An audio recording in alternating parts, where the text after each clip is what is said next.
the first man miss. Straight ahead past the 40. Kicker to beat. There he goes. Worthy making a house call on a punt return. Xavier Worthy with a 75-yard return for a touchdown. This is 365 Sports, powered by Sikkim365.com. Rattler on 3rd and 8.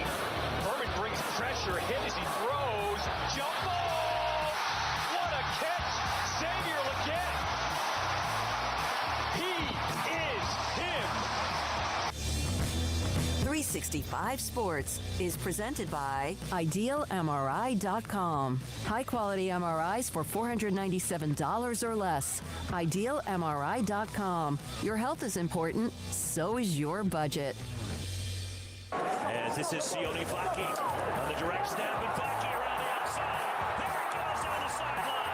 Sione Vaki, touchdown Utah. 365 Sports is also brought to you by Texas Farm Bureau Insurance, protecting Texans since 1952. Slovis under pressure, ducks away, sends it downfield. It's in the hands of Roberts, and he's loose. Chase Roberts being chased, but nobody's going to catch him. Touchdown, Cougars. Have you subscribed to our YouTube channel? Search 365 Sports on YouTube. Brought to you by TFNB, your bank for life. Missouri still trying to get set from the end zone. Cook throws wide. It's intercepted.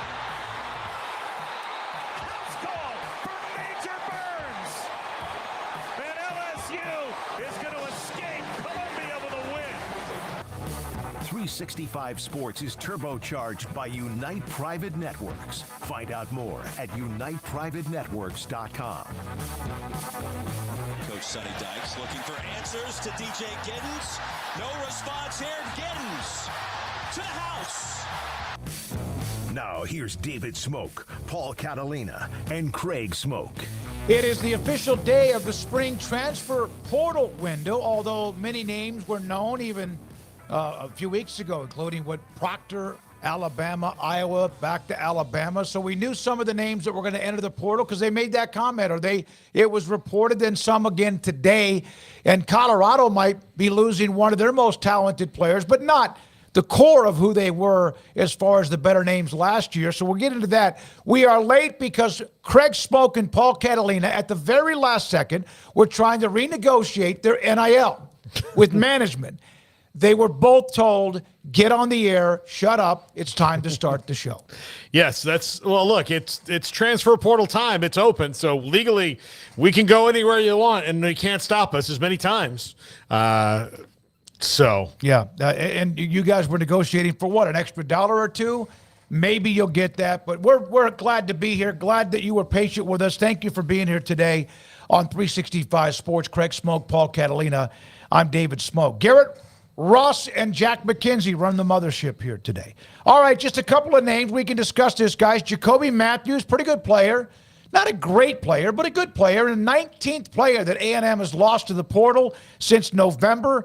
The A&M safety enters the portal. Louisville running back Penny Boone enters the portal. C.J. West, a big defensive lineman from Kent State, he enters the portal. And then I just saw this note a minute ago that Cormani McClain, kind of a multi-talented player in Colorado's name, appears to be one that could be entering the portal again, not yet official, but those are just some of what we've seen so far today. Max said that they were already like 90 in the first hour a year ago or before 11 a.m., and there was 120 that were in the portal. That, of course, number will continue to multiply. Yeah, absolutely. Cormani McClain is not as surprising when you think about, the number one defensive back recruit last year, did not get on the field with Colorado. And when he was asked about when Deion was asked about it by the media there, said, well, what's keeping him off the field, and said himself, and kind of alluded to the fact that Cormani McClain was not doing the things necessary to get on the field for the Buffaloes last year, was very telling and very, very kind of damning, I guess, to Cormani McClain. And I guess he and Deion don't see eye to eye. He will have plenty of suitors. He was a Miami commit first, so we'll see if if Mario Cristobal can rope one in there here soon. It's been interesting to see just sort of the names trickling out. You know, there was a lot of hype for today and a lot of hype over, man, you're not going to believe who's in the portal and what all craziness is coming. And I think we're just getting a little sample because not all spring football's done yet. I mean, there's games this weekend and there's a little bit of time left for schools to finish out their spring. So we are getting the first course right now. And some of it was known, like you said. I do think Penny Boone, that decision when you just got to Louisville is pretty baffling. I don't understand that other than, I guess my immediate brain goes to just chaos and like, is somebody in his DMs offering him a better offer? And are we going to now see that on a more regular occasion of going somewhere, not even playing it down and transferring out? So that was surprising to see. Cormani McClain, Paul mentioned there's been some issues there clearly with Deion since he arrived at Colorado. A lot of hype surrounding that young man and a lot of hype surrounding the fact that Colorado was able to get him signed and delivered, but then not a whole lot to really speak of last year. Whenever he was brought up, Deion was, saying the stuff that Paul mentioned, but not really giving you a lot of optimism and hope that Cormani McClain is going to be making a big splash for the Buffaloes here pretty soon. So him entering the portal, I don't think would be a shock, but it would be a major tremor in the transfer portal just because of the amount of talent that the young man has that we haven't seen on display just yet. So, yeah, I'm thinking there will be a lot of interested parties. Miami, where he was committed previously, among many others. It's a big-time talent. But clearly, if there is an issue with him, it would be, if it's a work ethic thing, it's, hopefully not something that's carrying over to another school because that issue would be on him and you would hate to see that. So, the Penny Boone thing was surprising. Cormani McClain was interesting as well, and we'll see what else comes out here. I saw a note from Bud Elliott. This was yesterday evening. Excited about the portal opening, but a reminder, for the most part, transfer portal is providing floor patching holes. The vast majority of the super elite players don't portal. 27 of 32 of the projected first-round picks by Vegas were not transfers. So something to remember. Yeah, you're going to get some gems that might have transferred at one point, but that's just a note. I love trends and also stats, and that's from Bud Elliott. No, you look, the portal is best used to fill spots, like random spots in there. And guys, don't worry about the monitor. We're feeding a different computer today here. So that's filled. You got to fill spots. If you get stars out of it, great. The people I think that are the best at it are the ones who know, okay, I need a linebacker. Let me get a guy with some experience in case this doesn't work out. And then a lot of the guys you get, and I think the portal works best for the coaches who go and get guys that have 3 and 4 years left. If you have a 1-year stopgap, that's fine. But for the most part, you're going to build the strength of your team, getting those guys that are, just didn't work out at the other place and then go to their second choice, or maybe you were their first choice, but their second choice gave them slightly more NIL. They realize they don't like it there, and they'll take the NIL deal. They go back. There's a lot of different ways to do it, but the ones who succeed through the portal know that they're getting depth, but not necessarily stars out of that, and know how to plug that in the right way. All right, so there's a couple of names. The portal will continue to churn itself, and there'll be hundreds more, perhaps before it's all said and done. Daily, as Craig said, even games that are going up. Hey, I just saw a note. We don't have the note, the tweet right here, but Thomas Jones just making the comment, along with others who covered Texas. Their spring game coming up this weekend might be canceled because of concerns with the weather. Cedric Golden, the Austin American-Statesman, it leads us to knowing he'll be on with us today a little bit after 4 o'clock. Michigan, the defending champions. The NCAA has come down on them a fine and recruiting restrictions for 5 current former staff members' recruiting violations during the COVID period. Remember, Herm Edwards in Arizona State got popped for this too. The agreed upon penalties in this case include 3 years of probation for the school, a fine, and recruiting restrictions in alignment with level 1 mitigated classification for the school. The participating individuals also agreed to a 1-year show cause order. This did not involve Jim Harbaugh because it can't, even if he was involved, because he's no longer a part of Michigan. He's in the NFL with the Los Angeles Chargers. This has nothing to do with last year. This is from COVID and recruiting restrictions that they apparently bent those rules. Yeah, they this is the hamburger thing. You know, he bought the guys a hamburger. That's the whole deal. None of this is going to matter to Jim Harbaugh because he's with the Chargers, like you said. It's not going to matter to some of those assistants that might have been punished because some of them are also at look, the defensive coordinator is the head coach, is off other places now too. So most of the staff is been reshuffled. This is a slap on the wrist for Michigan as much as the NCAA can do anything. And we'll find out what happened with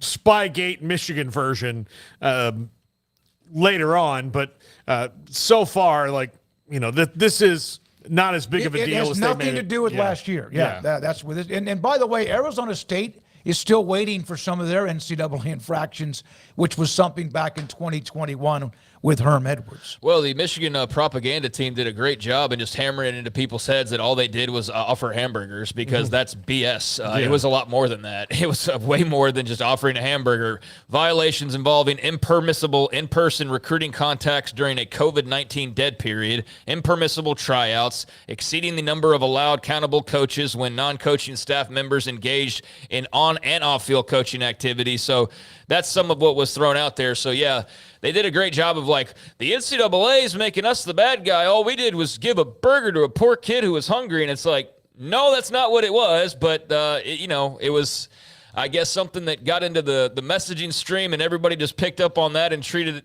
that as all that was. But there's a little bit more to it. And you remember we were all kind of locked down and weren't supposed to be doing much, especially in that period of COVID. And here's Michigan trying to get the angle in there. So, it's not something I think they really care about, given that they've just won a national championship. So this is a blip on the radar to them, and it all worked to plan in the long run because they won a national title. So, good to see some finalization here on the actual penalties. But the big story that people were wondering about is the one that's still to be determined, and that is the Spygate stuff. So we'll see how that goes. But, I guess if you're a Michigan fan, you probably weren't sweating this much anyways, but it's just one less thing to have to, I suppose, consider or worry about. How much you worried, I'm not really sure. They got their natty. They got the natty, and they can be proud of that. I saw a good friend of mine over the weekend, it's Jerry Gumbert. He goes, how about Michigan? We talked about it.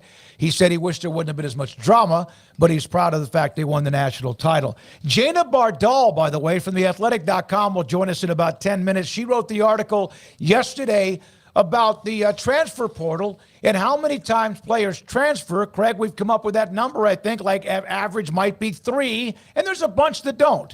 But about how do they go about being from one place to the next, to the next, to the next, and do they even have a favorite college program after they've been to 3 or 4 programs in their career? Houston and Oregon State will play in football 25 and 26. The first game will be in Corvallis, and the second game in Houston in September of 2026. Hey, BYU lost Mark Pope because Kentucky lost Calipari, and because Scott Drew said no to Kentucky. And I'm sure some will say he was never offered the job. That's fine. But they have their guy. And I'll tell you right now, there is a blitzkrieg of positive. There are some that go, wait a minute, he's never really coached college basketball. Kevin Young, Phoenix Suns assistant coach, will be has been introduced as the next head coach at BYU. Wojnarowski of ESPN was the first to have this, for him to dip into a college story, but he had this story.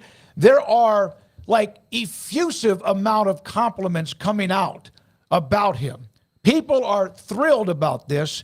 He was the highest paid, I think, assistant coach in the NBA, or among the top 5 highest paid assistant coaches in the NBA. He's the highest paid assistant in the NBA. That's why Woj would also be on it, because it's an NBA story. So that's exactly right. No question. I should have said that.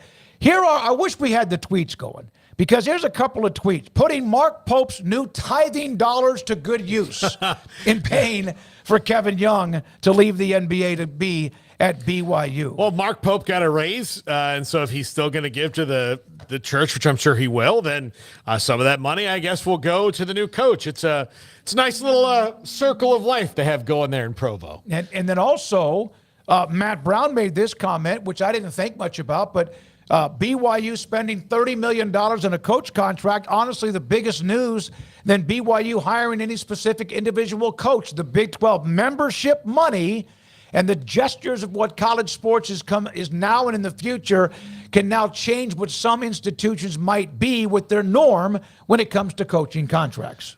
Well, I see a lot of people always pointing to the gap that's widening with two of the conferences and the rest of the land, especially the other quote-unquote power conferences. But what they fail to consider sometimes is that's not just the sole focus of everybody. And the fact is that BYU and Houston and Cincinnati and UCF are in a much better place monetarily than they were previously. Even if the travel is a little bit crazier or whatever changes there might have been that they had to have a little bit of a curb for, they're making way more money than they were. And so I would imagine that helped in this pursuit as well. And yeah, I mean, Woj is on it because it's a top assistant in the league and a guy who's going to be with them for the remainder of their run, according to that report, through the playoffs. He'll remain with the Suns. But yeah, it seemed to be a pretty heavily positive and almost unanimously positive hire when it was announced. So a little bit of surprise. And I don't know, I didn't have a moment to really even start to dig in on the BYU coaching search because it's been all of 4 days and my sister got married this weekend and I wasn't really paying attention to a lot. So kind of got back into things yesterday and boom, that pops. I guess, was that earlier today or was that last night? I guess earlier today.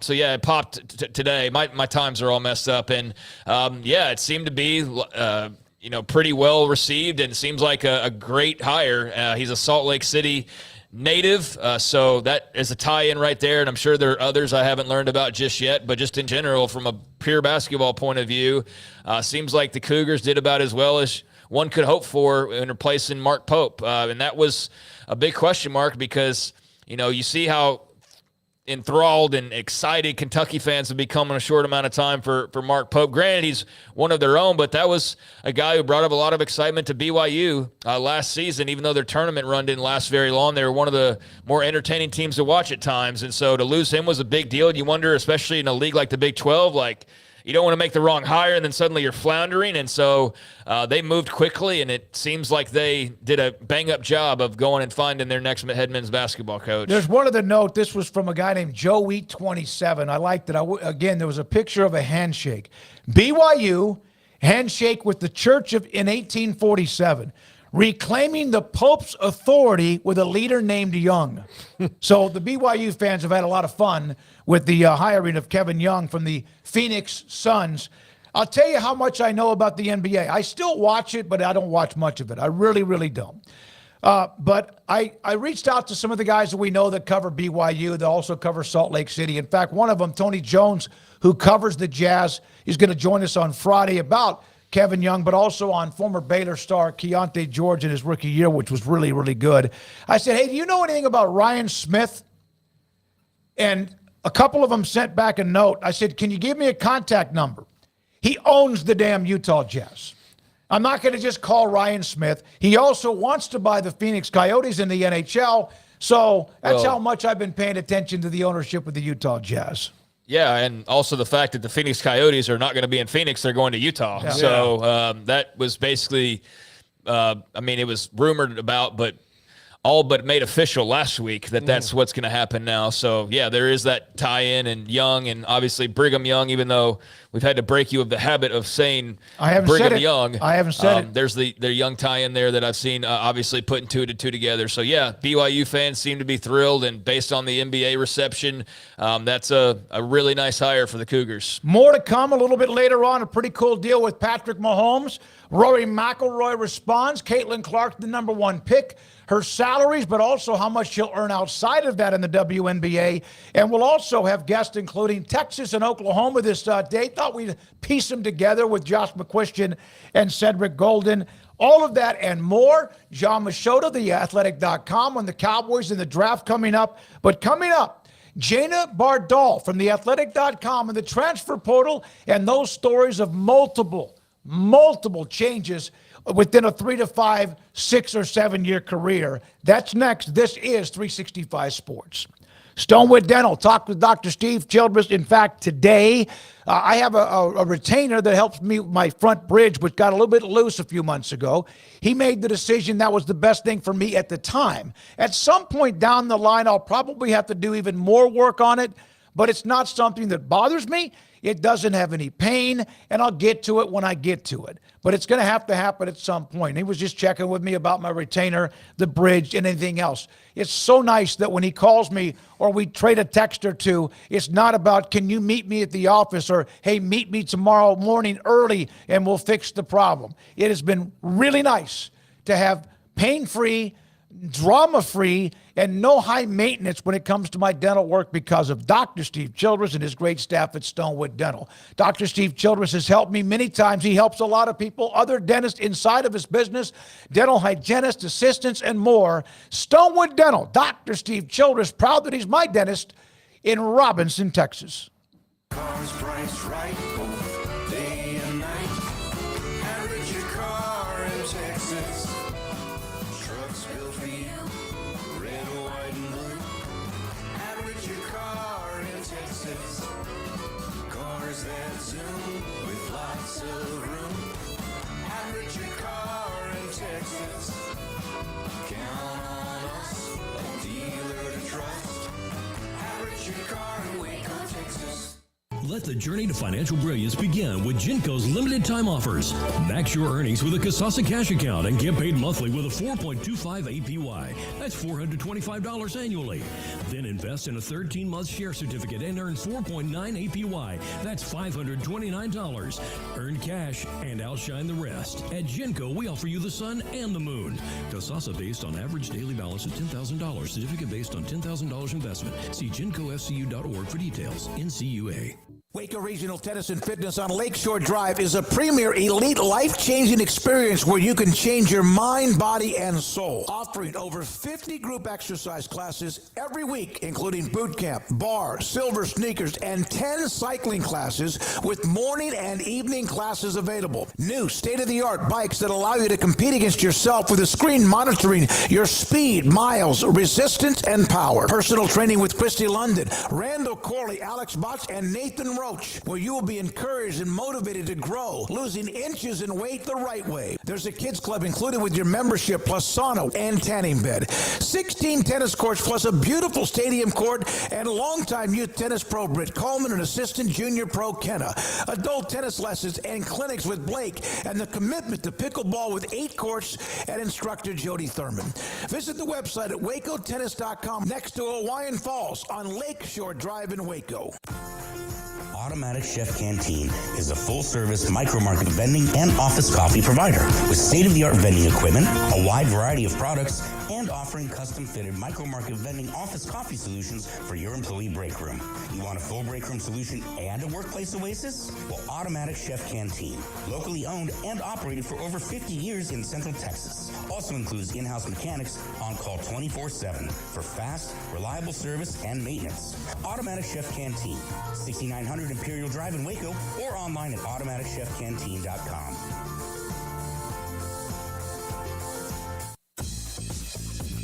Baylor Scott & White Southwest Sports Medicine and Orthopedics, the team physicians for Baylor Athletics, diagnosing and treating all sports-related injuries, including concussions. These specialists also provide orthopedic services for athletes and non-athletes alike, whether it's knee or shoulder pain, a wrist injury, orthopedic spine care, and even an arthritis and total joint clinic. Trust the doctors. Baylor Athletics Trust. Baylor Scott & White Southwest Sports Medicine and Orthopedics wants to get you back in the game.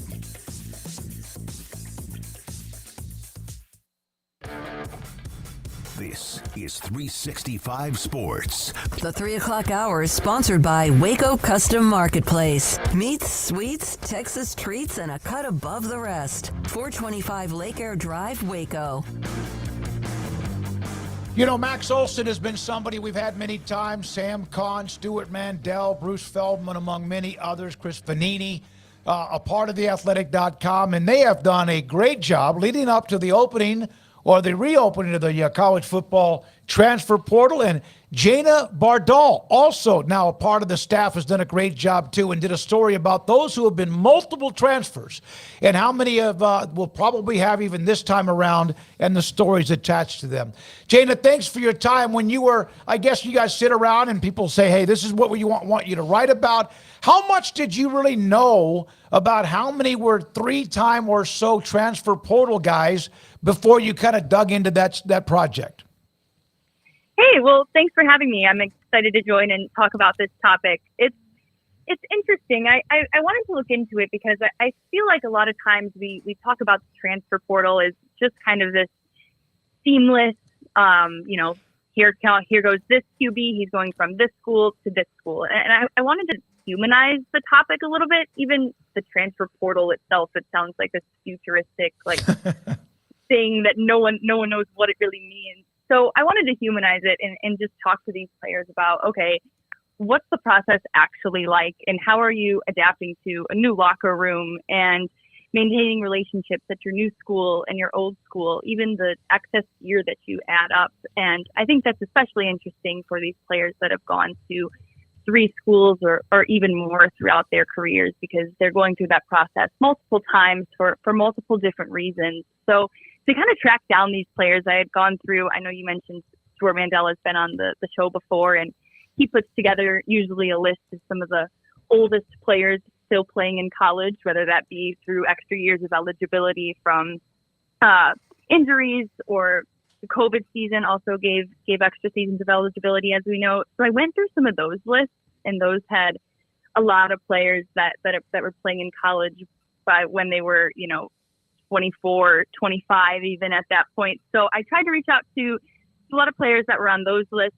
Some were still in college, some were graduated at this point, but I found that people were really open to talking about it, which I was pleased with. I was nervous. I didn't want it to seem like there was a stigma coming at this of, why did you transfer to 3 schools? I was really just interested in the process of it. And then the question I think a lot of us don't really realize that we have, but where does their loyalty lie now? College sports and college itself is something fueled from alumni and people going back to where they studied. So I was curious where these players feel like they fit in when they look back at their careers. So Oklahoma State and Bowman, their quarterback, has been everywhere. Texas Tech, he grew up, I think he wanted to go to Penn State. Then he was at Michigan. Now he's at Oklahoma State. Is he kind of almost like one of the 1A exhibits for this?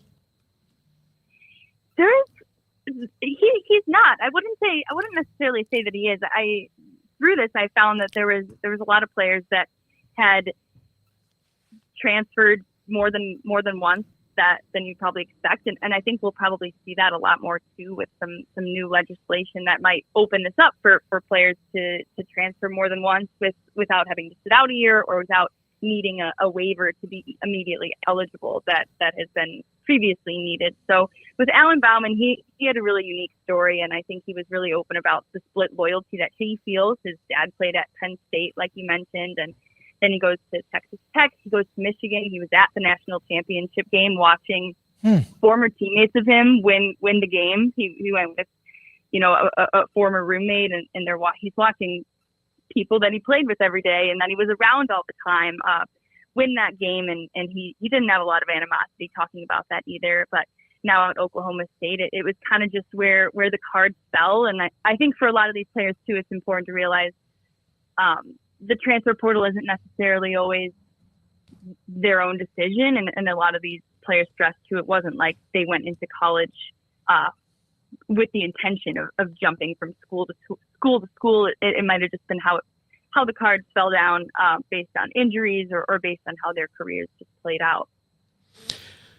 Gina, there are the players that I feel like go into the transfer portal multiple times because once they get to a school, they're stopped being recruited and they miss that feeling as opposed to, where the coach is like, well, now you got to produce because you're here. Recruitment's over. But did you find that most of the guys were just trying to find a spot, especially when you're talking about quarterbacks, where they could just play because there's only one of those guys on the field at one time? Yeah, Yeah, that's a good question. I think especially at the quarterback position, there was a lot of conversations about that. I mentioned Chase Bryce in my story, and he was interesting because he started at Clemson. He was backing up Trevor Lawrence, and he transferred. He finished school there, and he was really adamant about he wasn't at Clemson thinking in the back of his mind the whole time where he wanted to go next. It was more just he had graduated from Clemson and the opportunity came, hey, if I want to go somewhere and get starting experience, maybe I can do that as a graduate transfer. So that's definitely a driving force to a lot of these players. Some players also, coaching changes are kind of what spur this, and players that had gone through that had mentioned to me that how they navigated those experiences were just talking to those coaches right away and figuring out where they fall on that coach's plans and where they fall on what that coach, the vision they have for the program going forward. So I think, yeah, there's always in the back of your mind, I think a lot of the players were obviously going to a place where they thought they would be in a better position than where they were at now. Maybe not necessarily because they were unhappy where they were, but maybe wanted more playing time and wanted to give themselves a better opportunity for post-college opportunities in football. What I guess what did you find to be maybe the biggest negative for some players in terms of all of this? I mean, obviously there's a lot of positives to it, but was education cited very often just in terms of bouncing? Does that cause difficulty in trying to get credits towards graduation? Was there any drawbacks that you found, or was it pretty much just like, hey, everything was great having these opportunities. It's just maybe the coaching, like you've just pointed out, wasn't quite what I thought it might be. Anything that stood out to you in that regard? Yeah, I did make sure to ask all of the players I talked to what the process was like for their credits to transfer over. I think that's something that kind of gets ignored in this transfer portal era as well. And I was pretty surprised that, and I mentioned this in my story, the overwhelming two factors that pledged players' loyalties to certain schools were either one, the amount of time they spent at that school. So they were, at USC for 5 years, and then Illinois and Kansas State for 1. That was, USC is your home, I guess you could say. But the other factor was where they got their undergraduate degrees from. A lot of players still mentioned a pull to those schools. So I had asked how credits transferred. It sounded like for a lot of them, there's a lot of staffers at schools that help that process go as smoothly as it can. There were a few players that said they had some just credits floating in the air that they didn't end up getting to finish out or didn't get to, had to redo at a different school. But for the most part, I was surprised by the way it sounded like credits transferred and where they finished out that degree had a pretty strong pull to where they feel loyal to. I've asked coaches this at times because they transfer more than players, and that was one of the arguments. Yeah. Well, coaches get to leave all the time, which has opened up part of that Pandora's box of the floodgates. And one coach told me that when he leaves, he does not keep any of his old colors or coaching, even windbreakers or whatever. And one who kept he had 12 different schools, and he had one for each school that he kept. Did that come up at all about what they keep along the way? Yes, I did ask that to a few players. Chase Bryce, I guess I quoted him in the story. He said his excess gear adds up. So he said his closet in his apartment was overflowed at certain points and had to get rid of a few things, but kept the special things, which was kind of funny. He had mentioned everything from a championship ring at Clemson to the really nice pair of sweatpants and warm-up gear that he got at each school too. So I that was interesting. I was interested in that too. Just some of these quirky parts of transferring and a little bit awkward and a little bit uncomfortable that I think we don't talk about much. I asked players even too if their first 2 days in the locker room are you forgetting people's names or not knowing where to go? And a lot of them would laugh and had stories about that as well, as just trying to adjust to a new place as a transfer. And I think now it's a little bit different because I think these transfer classes are a little bit, the transfer portal is being used by a lot more players and there might be a bigger group of transfers coming in each year. But when there wasn't, it was kind of people not trying to step on too many toes and just trying to fit in and show how they could help the team. How about did any of the players who've been multiple transfers, did they want to like give other players advice on what maybe they could have done or would have done differently if they did it again? Yeah, I did ask that question a little bit, and it was interesting because a lot of these players, especially the ones that are out of college already, they had an interesting perspective because they had seen the transfer portal when they were freshmen. It was at the point where it was mostly just you could be a graduate transfer or you could transfer as an undergrad, but you had to sit out a year. So it wasn't really what anybody thought at that time. Now, moving forward, I mean, a lot of players, they use terms like free agency came up a lot is what they compared it to. Legal tampering, some people called it as well. So it changed a lot, and those perspectives were interesting as to those players were saying that the discussion, I guess, about the transfer portal had shifted a lot in locker rooms to being one where, as an undergrad, it wasn't really in your mind, to now it's kind of in the, I guess, feels like it's almost hanging over the locker room and over college football in general, I guess. You mentioned legal tampering, which means we know that goes on pretty much everywhere. Did most of them, if they admitted it, would it have been that they were being tampered with illegally along the way too, which whatever we want to say is legal or not? I don't even know if there are rules anymore in college football. Yeah, we didn't get too much into discussions they would have within the transfer portal or before they technically entered the portal. I had asked, I talked to the players about how they navigated the portal and where they were looking for it, and a lot of the conversations were really just where they felt they could get more playing time, where they could fit in. Some people were maybe like reuniting with former teammates or players they had played with at another school, or maybe a former coach with Oviagoku. I talked to him. He started at Notre Dame, then went to Texas, then reunited with Brian Kelly at LSU to finish his career. So, and I didn't know, no one had specifically mentioned anything like that, but it sounded like the way you navigate the portal, I think, is still a little bit uneasy for a lot of people. I don't know if anyone is really sure the right way to find the next place you want to go. Jana Bardal with theathletic.com with us on 365 Sports. Today, the transfer portal reopened for FBS scholarship players in football. If I gave you these four scenarios, how would you rank the reason that they transferred a first, second, or third time? Coaching change, playing time, they were asked to probably look elsewhere, or NIL? That's a good question. So coaching change, NIL, asked to play elsewhere, and what was the fourth one? Playing time. Playing time. I think one would probably be playing time. And I think that's what we're seeing a lot right now of teams struggling to find depth in the transfer portal, because a lot of these transfers are looking to go places where they can make immediate impact, not necessarily a place where they're going to be buried on the depth chart like they might have been at their other destination.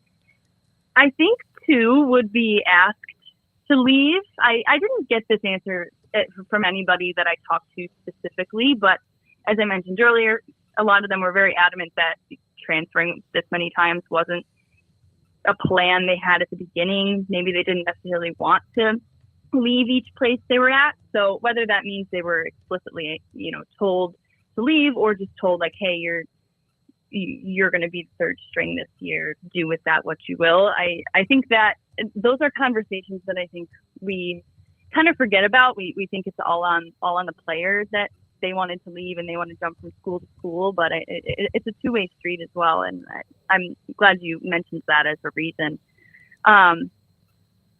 NIL, it's hard to place. I guess I maybe could have put that one a little bit higher. I'll put it at, these are hard to rank, but I'll put it at 3. I think it's becoming more and more important, but I think it's pretty close with coaching changes as well. We obviously see a huge fallout from this past offseason with Jim Harbaugh and Nick Saban specifically had a huge domino effect at Alabama. So those coaching or NIL is a little bit hard to place because I think there's so much unknown, and we don't get contracts of these players, and we don't necessarily know what kind of conversations are going on, but we know they're happening, right? So I think that's something we'll see a lot more in the future, obviously, and we already have, about how that's going to affect all of this.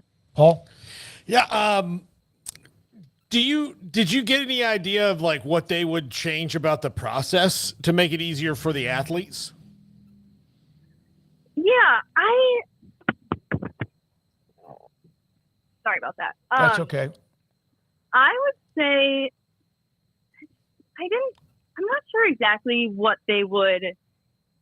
I'm not sure if I got an answer on what they would change for the athletes. I got a lot of responses of, it sounds like there's an overwhelming change of, this transfer portal. The rules are changing. NIL is a big factor happening right now. So I don't know if anyone has an answer of what would make it easier. I think a lot of the transfers were just saying to approach a new locker room and try to make relationships with the players there, and also the transfers that are going to be in a new locker room. I think they said those were kind of people they latched onto when they went somewhere else. But in terms of making the transfer portal process easier, I'm not sure what a lot of the players would say about them, but I think it's just it's something that they're all trying to navigate right now with how much it's been changing, and the unlimited transfer rules and NIL that we've talked about a little bit as well. So I think it's still a work in progress. As a Michigan State alum, Paul wants to thank you for, what was his name? Keon Coleman. Keon Coleman for leaving to Florida State. It's a great gift. It's the gift that kept on giving all year long. Oh my gosh. Yeah. He was fun to watch he was. All right, Jana, good job. And thank you very much. Hope to stay in touch. Hope to add you to the list, if you don't mind, of guests from theathletic.com. We love that place. And as far as the outlet itself and what they do bring to the table, we appreciate it. Great job with the first story on the transfer portal. Well, thanks so much. Thanks for having me. I appreciated the discussion and hope it was helpful. And we'll see what happens in this spring window. Yes, ma'am. That's Jana Bardal. Bardall, theathletic.com. Bylines from the Boston Globe, Inquirer, the News, also sports media, a Michigan State alum, and now college sports editor, news writer for theathletic.com. All right, we're not done. A couple more things to get to. You want to do them here on No, let's go ahead and take a break here. Yeah. We'll come back at the 4 o'clock hour. 4:10, Cedric Golden's wrapping up a radio show now in Austin at around 4. He'll join us at 4:10. Also, Josh McQuistion on Oklahoma on both of those programs as they are kind of summarizing their football spring practices. John Machota, 5:30, Paul's Top 5. Craig's going to go to Baylor practice a little bit after 4, as is Jack. And this is 365 Sports. Samantha Duvall, TexasBeefHouse.com. I know business is rolling along. The online auction is not that far away. It's now less than a month away, April 25th, online and also in person. Your thoughts about what you got there? Our last one that we had in January was so much fun. We had a lot of people come out. Everybody's invited to come out. We'll have dinner at 5. This time we are going to have brisket to eat, and the auction will start at 6:15. You'll be able to bid either in person or you can bid online. You can find all of the information you need at TexasBeefHouse.com. But it's just a fun family event. Bring the family out. We have family, so our 4 kids are there. Also, the other thing that's obviously still going on, you can always use the SICM10 code online and get 10% off your order of $100 or more. Deliveries Monday, Tuesday, Wednesday each week from TexasBeefHouse.com. And if you do get something online, you could have it delivered to you. Is that correct, Samantha? You can order 24/7 online. We ship through UPS. We ship Monday, Tuesday, and Wednesday. We've got packages online that qualify you for free shipping in Texas, Oklahoma, Arkansas, or Louisiana. And also, the other thing that we offer on our auction items, if you buy any of our bundles or any of our lots on auction, you're going to get free shipping also to the lower 48 states. TexasBeefHouse.com, just outside of Tyler and White House, the Duvall family and the ranch, farm-raised Wagyu beef at TexasBeefHouse.com. Pizza, burgers, and Bears football. There's no place around Waco that serves them all other than Bubba's 33. Come show your green and gold and enjoy some of Waco's best food and beverages booze while watching your favorite team, the Bears. When real Bears fans get hungry, Bubba's 33 is the #1 spot for ice-cold drinks, hand-stretched, stone-baked pizzas, and bacon-infused burgers. Join us for indoor or patio dining. Bubba's 33, Waco's restaurant and proud supporter of Baylor Bears football. Sick 'em, Bears. Riverbend Liquor and Wine now has 2 locations to serve you. The original on Lakeshore Drive in North 19th Street and the brand new spot in downtown Waco at 600 Franklin Avenue. If you're looking for the best in craft beers or local Texas bourbons, then the original is the place to be. And for the latest trends and online phenomenons, head downtown to the Franklin location. Either way, you're going to get the same great variety, customer service, and speedy experience. Check out both locations on their Facebook and Instagram pages. Riverbend Liquor and Wine, Lakeshore Drive in North 19th Street, and now downtown on Franklin Avenue.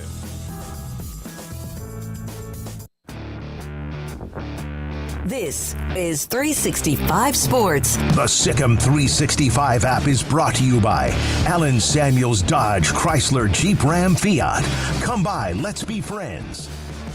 All right, I'm not sure when we'll discuss women's basketball again, but they did have their draft last night, the WNBA. Caitlin Clark, first overall pick, is going to get on average $70 to $80 up to $97,000 a year. That's based on the WNBA salary structure. The difference, though, and this was from Spot Track, that she has a $1 million paycheck from Panini trading cards and supplemental income elsewhere. So that's her salary, but she'll get much more than that. Michael Blair, I saw this on Twitter. The contract is a joke, but Paul Catalina, you could have written this because you've said this for 15 years. If you want the WNBA players to make more than your local shift lead at Walmart, you're going to need to start going to the games, buying merchandise, and watching the games on TV to increase their profitability. Yeah, there is this. It's not going to be just a freebie because you want them to succeed. Really complete narrative about why the WNBA doesn't make as much money. They should make more money. They certainly deserve more money, but also that money has to be there. And butts need to be in seats in those arenas when the WNBA is playing their games. You need to buy more jerseys than just Caitlin Clark's. And if she can spur that on, that's great. But there is and part of it is just because people don't maybe know enough about sports and they're just jumping onto the issue of that men on average make 1.5 to 2 times more than women across the board in every job nationwide. And of course, the WNBA to the NBA, 1.5 times is not even that's not even close to what it is. It's 500 times more than they make. Well, if you want them to get on par, you've got to go and you've got to spend like you do on the NBA. And you have to buy tickets, you have to go, you have to do it, and that's where the narrative gets lost because everybody wants to blame the big evil billionaires that own sports. Well, yeah, I mean, certainly they could probably afford to pay them more, but also they're investing in something and they're subsidizing something that's not giving them back a rate of return. So until it starts to give them back the rate of return that they want, they're not going to spend more on it. So that's where the consumers come in. So you've got to start consuming the product. You being mad about the WNBA not making enough money is like you being mad about a restaurant closing that you went to once. Yeah, it's not because they're women. Yeah. It's because they are on average. This is a note from Adam Silver. This is from the same writer.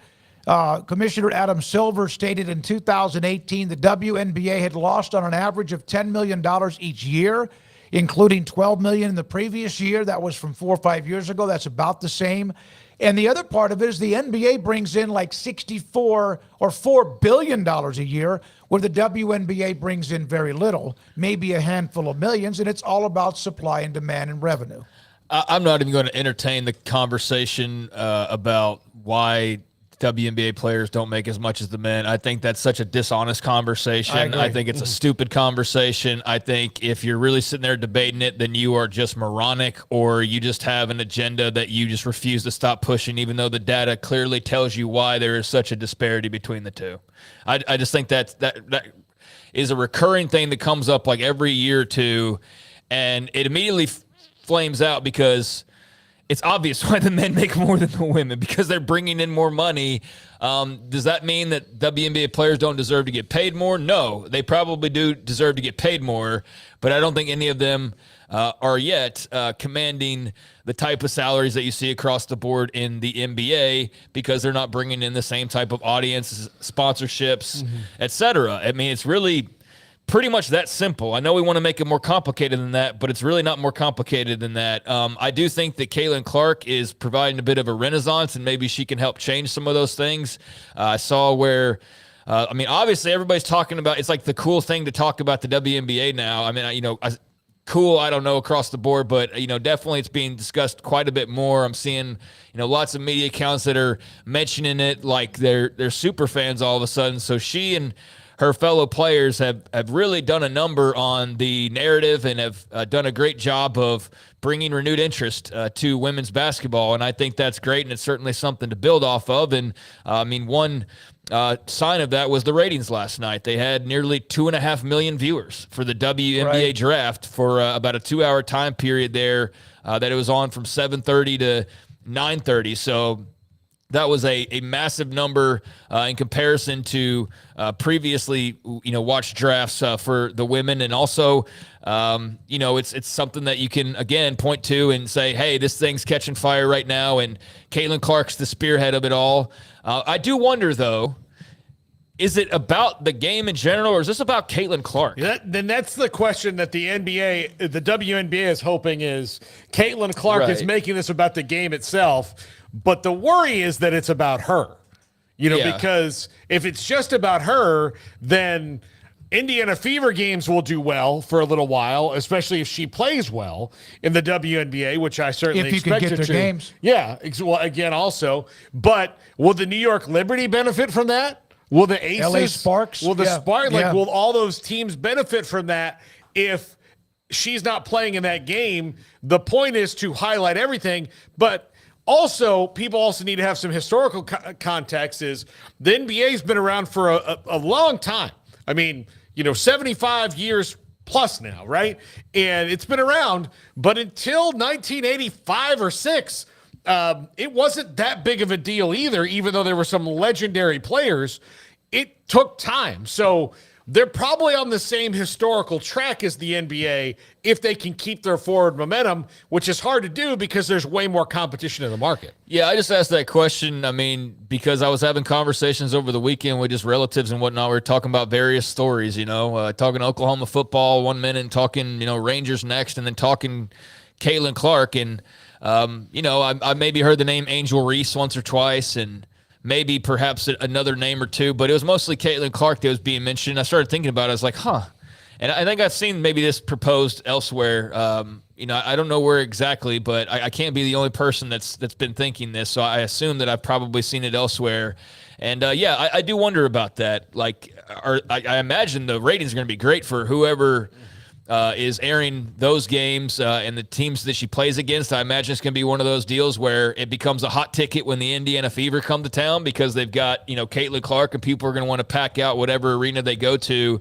But beyond that, is an Angel Reese and others that are in this draft going to carry some of that as well and bring some further fans? I think that remains to be seen, and will be one of the big, I guess, important answers to get when it comes to this. Because if it is more than just Caitlin Clark, and there really is like this revolution going on, and it's Angel Reese and it's various others, the South Carolina girl's name's escaping me that went Cordoso. That goes number 1 overall, so on and so forth.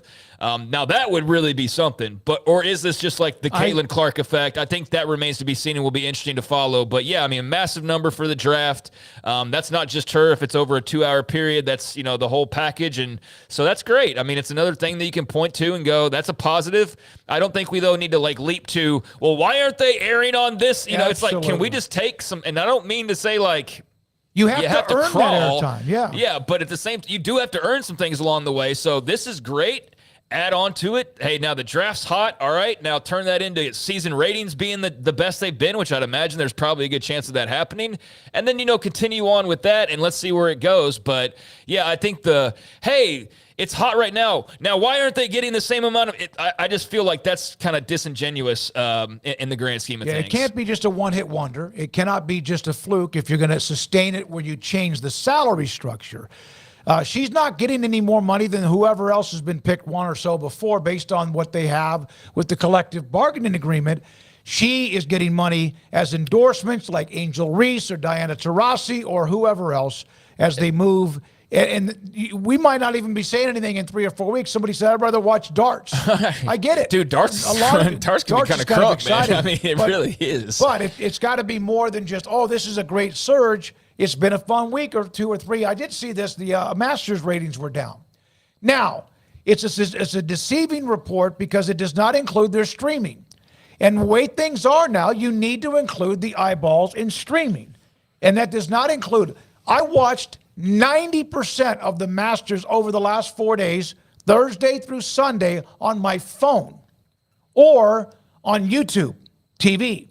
So I don't know how they count all those numbers up, but their numbers were down, and somebody said, see, the WNBA draft is more popular than the Masters. Stop. I know, but at the same time, that's also just excitement. Yeah, Pat in Long Island that just has a Twitter account. No, this was a sports media guy. Well, I mean, there are definitely some sports media people that have a bit of an agenda when it comes to wanting to see the women do well and all that. But I'm kind of with that person of like, it's great. Let's see where it. But that's what I'm saying. It's great. Let's see where it goes. But I'm not ready to crown that the next hottest sport in America and assume that it's just going to remain this way.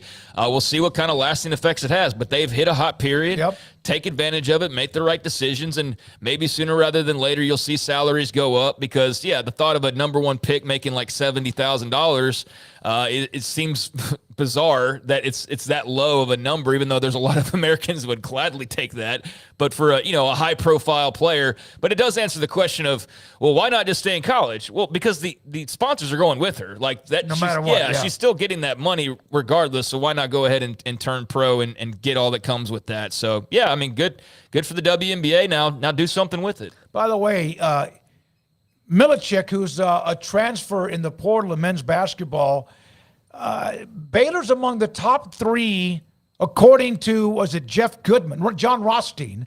Charlotte transfer Igor Milicic says he's got his list down to Baylor, Tennessee, and Nebraska as where he might go. That'd be a nice pickup, 13 points, 9 rebounds a game for the Charlotte basketball program. So that we're going to start seeing that mixed into what's happening with the transfer portal and football. That would be your Jalen Bridges replacement there, I would think. Yeah. If they have a 3-and-D wing there. And I looked him up. I was hoping he was related to Darko Milicic, but he's not. Yeah. I guess Milicic for Croatians is like Smith for Americans. Maybe so. Yeah, that's where my mind originally went. I was like, why are we bringing him up? Because I haven't heard that name in forever. But, I mean, the transfer portal's open. So, free for all in basketball and football and a lot of madness to come. And we're seeing lots of stats about all the players that have already entered and whatnot. But haven't seen major tsunami level splashes just yet. I mean, maybe a couple here and there. Like the Penny Boone thing again was very interesting. But here's the thing: he's the MAC Player of the Year last year and all that, Offensive Player of the Year.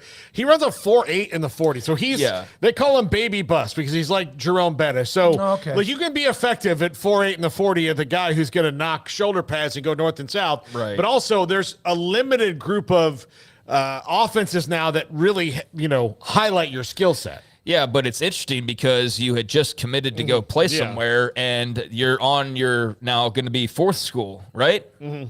You're about to be on your 4th school, and you didn't even play at the 3rd one. Mm-hmm. So you went to Maryland, and then you went to Toledo, and then you committed to Louisville, and then you didn't even play at Louisville. Am I remembering this correctly? Yes. And then now you're going to be at fill in the blank. So that's why he's interesting, not because I think it's like the next big thing. He had great numbers, but not the most fascinating player in the world, but a really good player, and just another example of kind of the the uncertainty and the craziness of the portal itself, of going to a school and never even making it all the way through, I guess, an entire semester before deciding you're going to go to your fourth school now. That's just kind of bizarre. All right, when we come back, Cedric Golden, Austin American-Statesman. Texas has their spring game, they hope, coming up this weekend. If the weather doesn't knock it out, Oklahoma and Josh McCuistion, also a part of this hour. I thought, and I told Paxton and UT Parking, I'll say it to Sander Green and others, we thought that,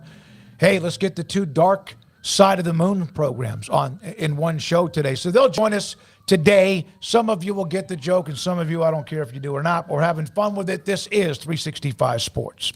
Pioneer Steel and Pipe. 1943, they opened their doors. 2000 and the end of 2022, they opened up their doors at a brand new location that is bigger, better, faster, and stronger on the east side of I-35 in Waco on Loop 340 and Highway 6. My goodness, it is a monster. They now have more product. They always had great product. You don't stay in business since 1943 because they had their older location forever. You don't stay in business if your product is not good. Paul just mentioned this a minute ago. Restaurants cannot stay open if the food doesn't taste good. And other businesses cannot stay open if what they do, their main go-to, is not good. Quality, whatever it might be. And that's also what we hope we do every day with 365 Sports. Pioneer Steel and Pipe, 1943. Bigger, better, faster, and stronger. A handshake still means something. That's not always the case anymore. Braden Embry is the marketing director, part of the staff that runs it. And their showroom floor has 1,000 new products in it. How about that? 25,000 square feet. It is bigger, better, faster, and stronger with the same type of product. It's great pipe, steel, and metal, but even more of it. PioneerBoys.com. It's Ram Truck Month at Allen Samuels in Waco. Get a $4,000 rebate on the powerful and capable 2024 Ram 2500 Tradesman and Lone Star. Hurry in today and don't miss out on this incredible deal. Visit us now at Allen Samuels in Waco or 24/7 at AllenSamuelsDCJ.com. You want to know why Stonewood Dental is so successful? Listen to what happy customers have to say. It's pleasant. It's different than any other dentist office. I really feel like they care. And it's not that you're here for 2 hours waiting on someone to take care of you. It's quick and easy, and I bring my kids, and my kids love being here too. They really love the treasure box. Staff is really nice and accommodating, real friendly. You feel more like home. It's not sterile looking. Everybody has their own personalized rooms with decorations and decor, and they'll even have a blanket for you when it's cold. I've recommended people to actually come here, and they are patients now. I really love it here. It feels like family. Learn more, stonewood-dental.com.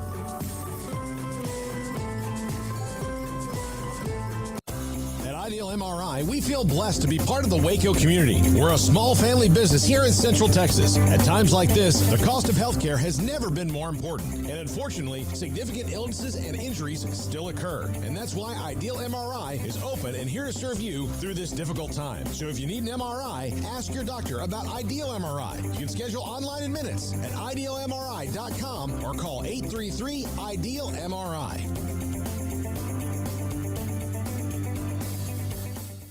TFNB Your Bank for Life is the official local bank of Baylor Athletics. Find out why more Central Texas are making TFNB their bank for life. Sign up for our Edge checking and savings accounts to earn interest or cash back. With 5 convenient locations and an award-winning mobile app, banking has never been easier. TFNB Your Bank for Life. Member FDIC.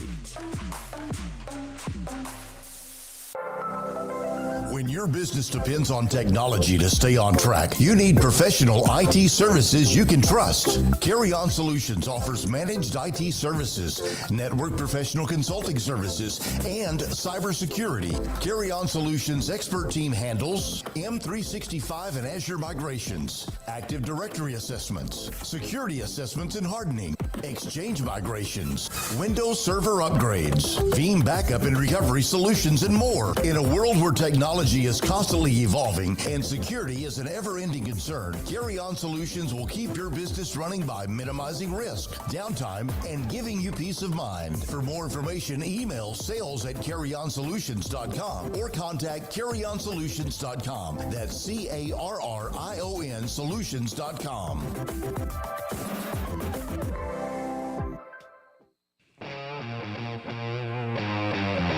This is 365 Sports, powered by Sikkim365.com. The 4 o'clock hour is sponsored by Boozer's Jewelers, the wedding ring store, specializing in custom jewelry and repair, all in-house. Now here's David Smoak, Paul Catalina, and Craig Smoak. Cedric Golden, Austin American Statesman, UT supposed to have their spring game coming up this weekend, although apparently the weather might have something to do with that or say about that. Cedric, thank you, with Paul, Craig, and Smokey. Appreciate your time. So is it really an opportunity that the game could get washed out? Man, we can only hope, Smoke. Greatest answer ever. Someone asked me my favorite part of spring football. I go, it's the game, because I know that cap's over. Good Lord, man. Spring, I mean, it's bad enough. We got to watch the UFL just to get a fix. But, yeah, man, I bet they play. I think it'll be, just a shorter game. They're going to give the fans something to look forward to. Plus, they still want to evaluate some of the new guys they have coming. But if the weather's really, really, really bad, do you really want to risk blowing out someone's knee in April when it doesn't matter? So we'll see. We'll see. You know, I'll be doing I'll be trying to conjure up some thunderstorms. It'd be nice to have a nice Saturday off for a change. Ask Dubai how they can seed the clouds in Austin, Texas. It might help out. Yeah. That's a good question. That's a good point. Whatever we can get, this is April. Let's pretend it's May. Maybe we'll get some showers. Cedric, is that a new feeling for you about the spring? Because I've found myself now having covered several of them. I know when I was early on, I'm like, hey, it's just another event, so another opportunity to, tweet out stuff or pass information along, what have you, and enjoyed it. And then I've found myself the last couple of years just feeling much the way that you do. So I don't know if it's just an age thing, or is it perhaps, and I've wondered this, because there's so much other stuff going on, the portal and NIL and all these other things that are maybe more exciting or kind of take away knowing that, hey, the guys you see might not even be on the roster in a week from now. So is that like a feeling you've always had about spring, or is that kind of developed, especially here lately? I've always hated it. I mean, okay. I just, it's spring. And I think, but, the one thing that will make it more bearable is if they let us watch more practices, where we could look with our own eyes and see what's going on, to get a look at these freshmen.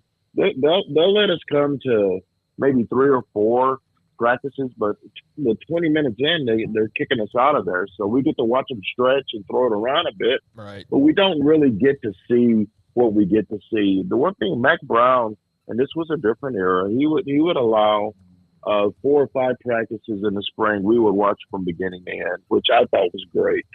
I thought that was great because it's one thing for like Steve Sarkisian to tell you what's going on, and you quote him, but there's a part of you that kind of has to take him at his word. You don't really know, guys, because you're not out there. Yeah, you're not out there. Maybe if I'm out there, maybe they don't look as good to me as they look to him.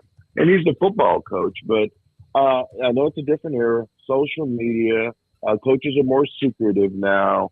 It only takes one person with a cell phone camera and text ability to send alignments over to the enemy camp. So I understand that part, but it makes my job, a lot less fun when I'm just only out there for stretching drills. Now, the one thing I will say is the portal has changed the dynamic of college football. The Texas Longhorns are practicing at 87 players right now. They're 2 over the limit. somebody's got to go. So there are two guys out there practicing right now that aren't going to be on the team, and probably more than that because I know they're going to be in the portal, looking to plug some holes. So that does make it a little bit more interesting. I just wish we could watch more. Cedric, I would love for you to write a column about how good a stretcher certain guys are. Like, man, he is super flexible. Yep, top 10 stretchers. My gosh, he's unreal. As far as like holes that Texas has to fill, is the defensive line the biggest area of concern because you lost two guys who are going to be NFL players and probably pretty good ones? That's huge. That's the biggest one. You got to have some fat guys. You got to have some fat guys. Mm-hmm. And they had the best defensive tackle combo in America in Byron Murphy II and Tavondre Sweat. They had two guys that could stuff the run and could disrupt in the passing game. And it's one thing to have one. It's a blessing to have one, but to have two, and the one that's being drafted, projected to be drafted higher than the other is not even the Outland Trophy winner. Tavondre Sweat won the Outland, so it tells you how good they were. So guys like Vernon Broughton and Alfred Collins and Sadir Mitchell are going to have to step up. Teoli Savea, the transfer in, he's going to have to step in and be a run stuffer. So you can't help but feel a drop off where that happens. And don't we all know that these SEC teams that they're going to be facing are going to be running that thing right up the gut to see if Texas can tackle. Not only are they missing those guys, they're missing their all Big 12 linebacker Jalen Ford at middle linebacker. So those are the three biggest concerns for me. If I'm a Texas fan or coach, I would be very concerned about right up the gut on defense because that's where they're feeling the biggest loss of talent.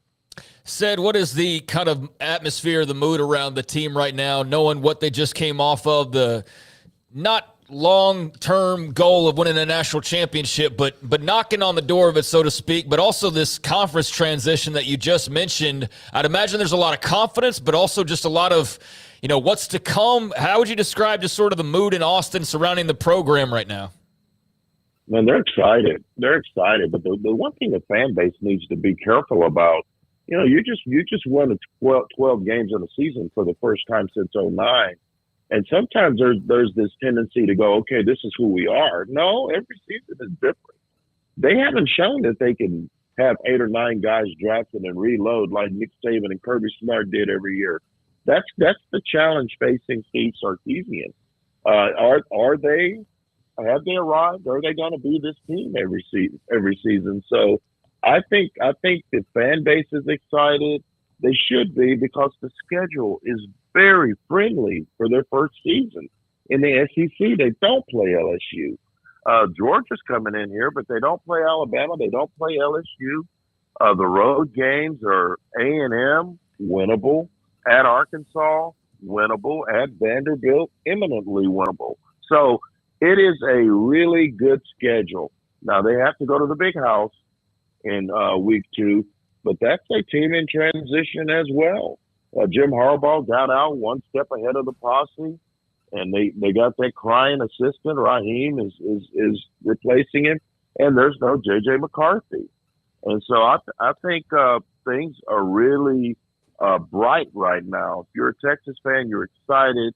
The first season in the SEC is not a murderer's row of a schedule. Cedric, you mentioned this is who we are. That's kind of what got them in trouble that led to a decade-plus long drought. But I think that's changed because of what Sark has done within the bowels of that program, within the guts of that program. And that's kind of how they've been able to weed all that problem out. But, man, they should be excited, the fan base, the team, and much, much more. Paxton asked this question, and when I first read the question, I was like, what? And then I realized so many things are changing in college football. Do they know yet which player will wear the headset or the speaker inside their helmet yet on defense? No. No, I did. I missed Sarkisian today because I had an event I had to be at downtown. So when we asked him last week, he didn't know yet. Okay. He did not know yet which guy on defense. I think it might be Jahdae Barron, who's their best defensive back. But do you really want a guy that far off the ball calling signals? That's the question. I know some teams have safeties calling signals. I'm not sure, but it's going to be one of the biggest decisions that he's got to make in the off season, because that can make you or break you, man. And communication is key, especially in this new environment that they're in, where they're going to be playing at the Big House in front of 100,000 people, at Kyle Field in front of 100,000 people, in Fayetteville in front of 100,000 people. It's the road games where that matters the most, because they're going to be yelling and trying to hinder your communication. So that's going to be a huge decision he's got to make. Now, if Jalen Ford were still on the team, we wouldn't be having this conversation. Right. It'd be Jalen Ford. He was the leader of that defense, that linebacker. I can see Jahdae Barron being the answer there, but as you mentioned, wouldn't you want to have maybe a linebacker or somebody that's like up near the line of scrimmage, like Baylor's got that star type player or whoever that's as much an outside linebacker as or a safety as anything else? We're talking to Cedric Golden, Austin American Statesman, with us on 365 Sports. Cedric, I do have to ask you a basketball question. Tyrese Hunter, Dylan Mitchell, both in the portal. I know Texas has brought in some other guards as well. Was that shocking or was that expected? I expected it. I really thought that Tyrese Hunter, just after winning Freshman of the Year at Iowa State, just had too much of a roller coaster ride here at Texas. He was good one night and just didn't show the next.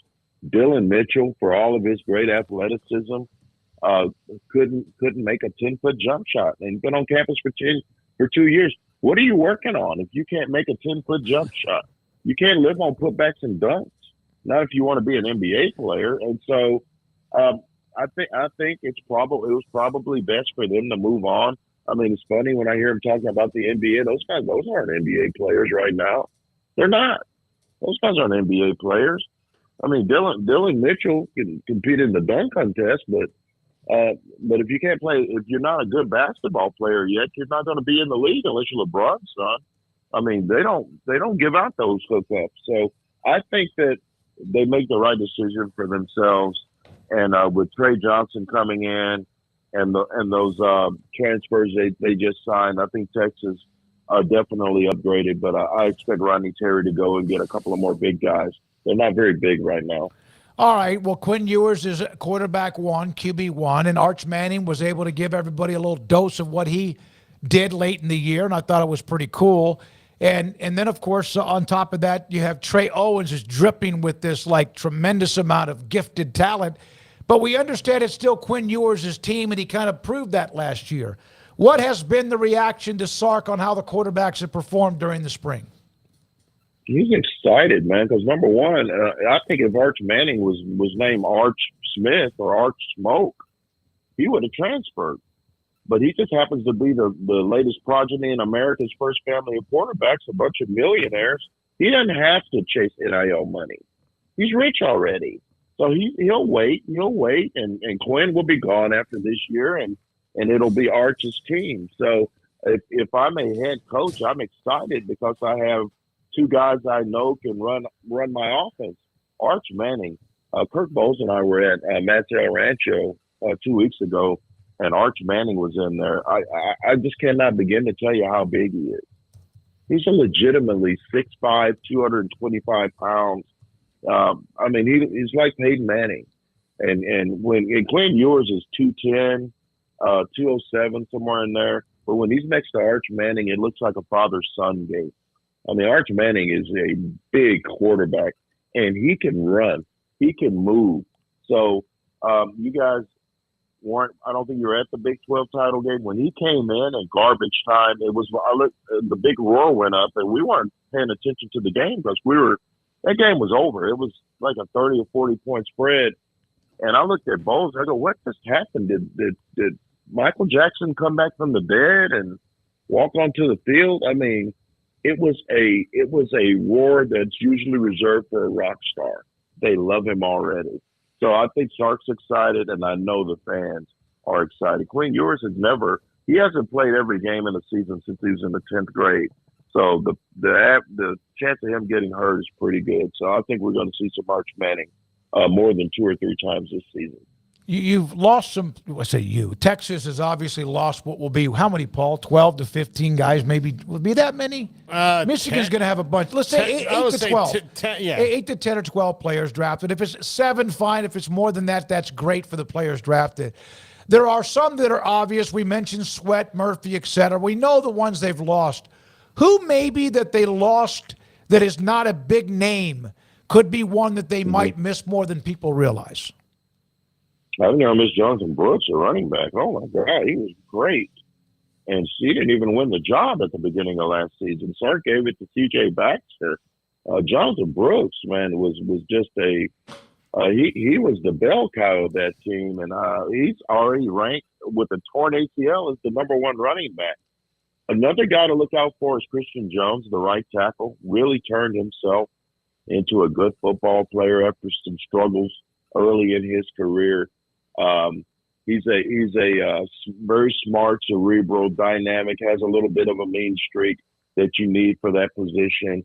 Has an outside shot of getting picked on the second day, but would definitely sign a free agent contract. So those are the 2 guys.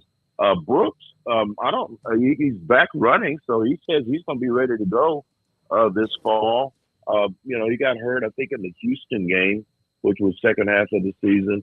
He's the guy to watch in this draft. I think if you're asking me who has the best career of anyone in this draft that's a long arm player, I would go A.D. Mitchell, the receiver, and Jonathan Brooks, the running back.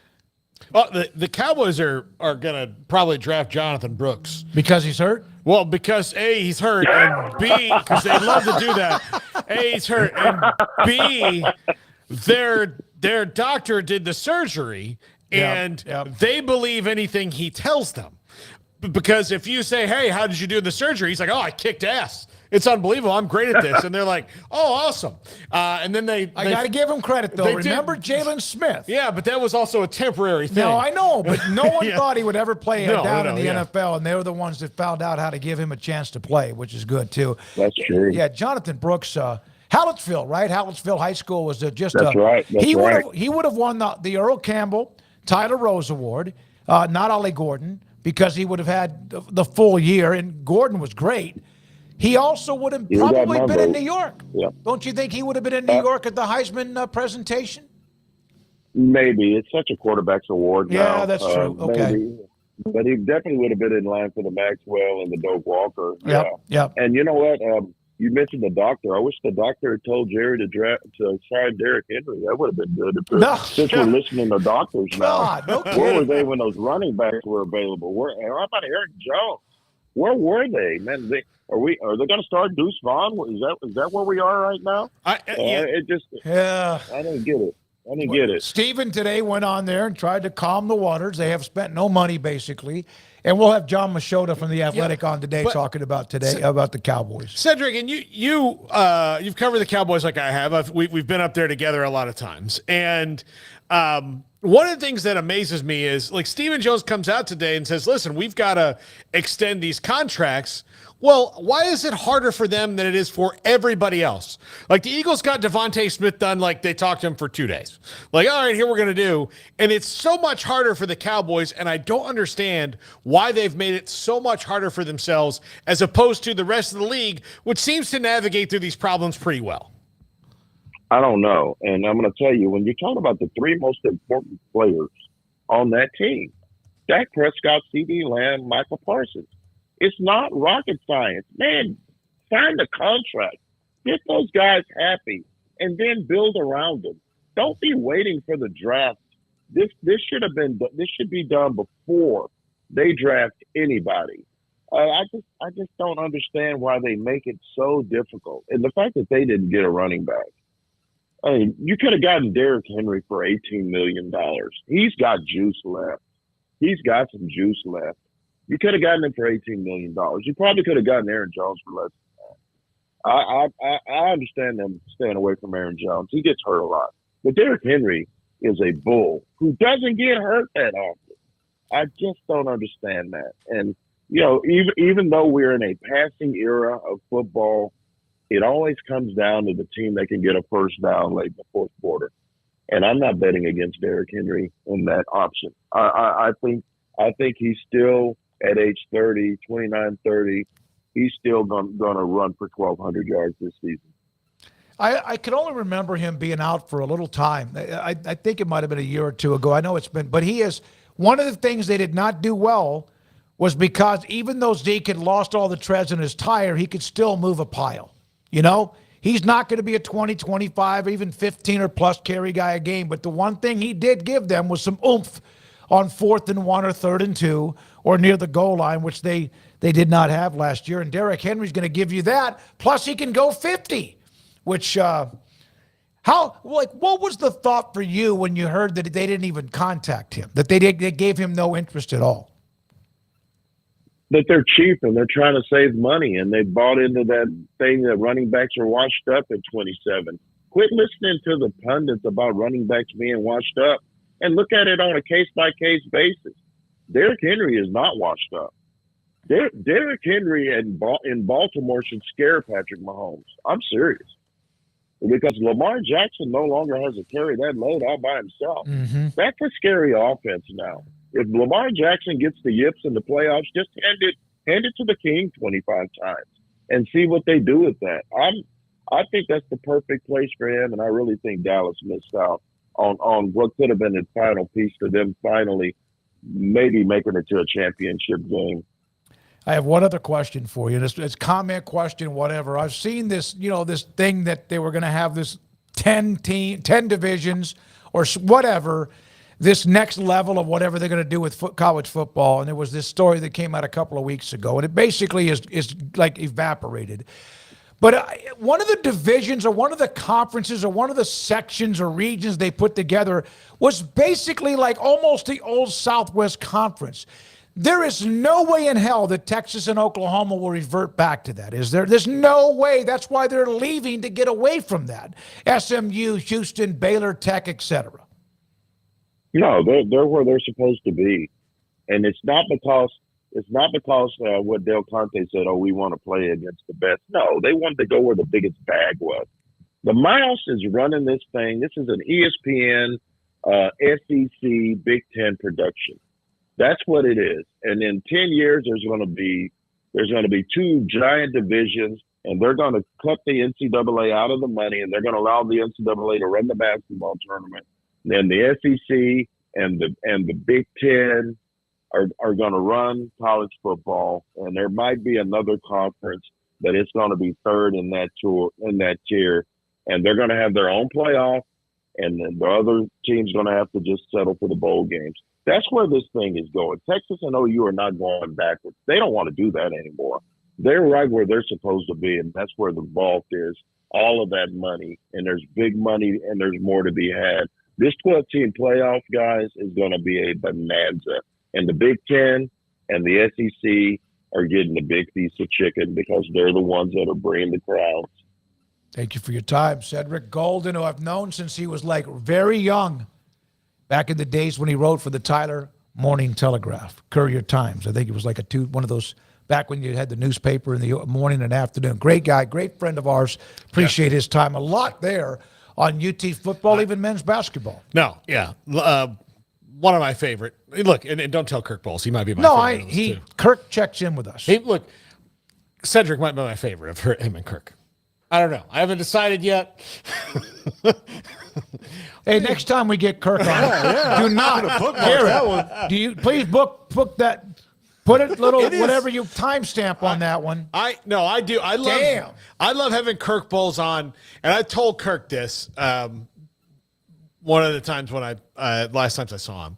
I did not grow up reading the Austin American-Statesman every morning, but once every couple of weeks I would get a letter in the mail from my Nana, and you met Nana back in the day. Nana was a huge sports fan. What is Nana? Is that an aunt? My grandmother. Oh, okay. Yeah, all right. Yeah, like Grammy, whatever. Okay, yeah. So my grandmother, Nana, would clip articles from Kirk Bowles because she really, even though she hated the Longhorns with a white-hot, fiery passion, the Longhorns, the Mavericks, they were kind of on the same level to her. The Washington Redskins, she didn't like them either. But she would send me Kirk Bohls articles like every week. And so I learned more about like writing about sports and all that just from reading Kirk Bohls. And I wasn't even there. And that was in the days before, like, I couldn't get an Austin American Statesman article in Fort Myers even when we were living in Bossier City before that. Like, occasionally maybe the AP picked something up that was of interest to the people in that city that I was living in, but it was all the time. Like it's just so wild to me that I would get a letter, a little card, like, "Hey Paul, just thought you'd like to read this one. It's Kirk writing about the Cowboys, and here you go." And please again timestamp that. Don't try to suck up now on Kirk Bohls after you threw him under the bus. All right, when we come back, Josh McCuistion covers Oklahoma. What's been going on? It's been pretty quiet. I've had a player or two. They had that freshman All-American offensive lineman. Didn't he enter the portal? And it's been, for the most part, though, very quiet. I saw that. I can't tell you much about him. That's why Josh is coming on with us. I saw that Baylor's offered Savion Washington from Colorado, an offensive lineman. Big 6'9" kid, right? Yeah. Now, he might come and play better at Baylor. But I would anyone that was an offensive lineman that started in Colorado last year, you got to go deep into the archives on that. I don't think that Deion Sanders. However, it's not like that was any kind of stronghold at Baylor. No. But like I just want to like throw that out there that you might be, jumping out of the frying pan into the fire. Hey, when it comes to that, we'll see. Bodies, and that I'm glad you brought that up. Before we break, there was this immediate clutching of the pearls when Baylor announced that Saturday was going to be a 15th type practice rather than what would be a full-blown spring drills game or scrimmage. You just heard what Cedric said. He can't stand him. Mm-hmm. Craig, we get to a point where, and really I don't remember anything in the last 15 or 14 spring games that I've covered with Baylor, and I haven't been to all of them, but probably most of them, which stood out of my mind. Oh, my God, did you see that? Even when Art Briles was having the great run at Baylor, most of the time, correct me if I'm wrong, their spring scrimmage was the meet the Bears out on the grass fields that are the practice fields that was near the indoor. And I'm not so sure 1 or 2 years they didn't have to go indoor. So I think they're overblown. But I understand that Nebraska or other schools might fill up the stadium with excitement. But I think for the most part, they're kind of almost to the point where they're becoming dinosaurs. Here's what I remember. I remember one time they practiced in the indoor because of the wind. And then because they weren't getting anything done because it was so windy. And then because they had Meet the Bears in the indoor, they sent us out to the outside in the wind to do the media. And here's hey, Coach Briles. Yeah, that's exactly what. God, dang, what would you... Was that me? Did I get you? Do we wash these? We probably should. God! We probably should. Yeah. Yeah. I don't know if I can keep breathing now. Paul, please wash these, okay? What are the things you can at least do? No, I'm all right. When we come back, Josh McCuistion. But on the spring game,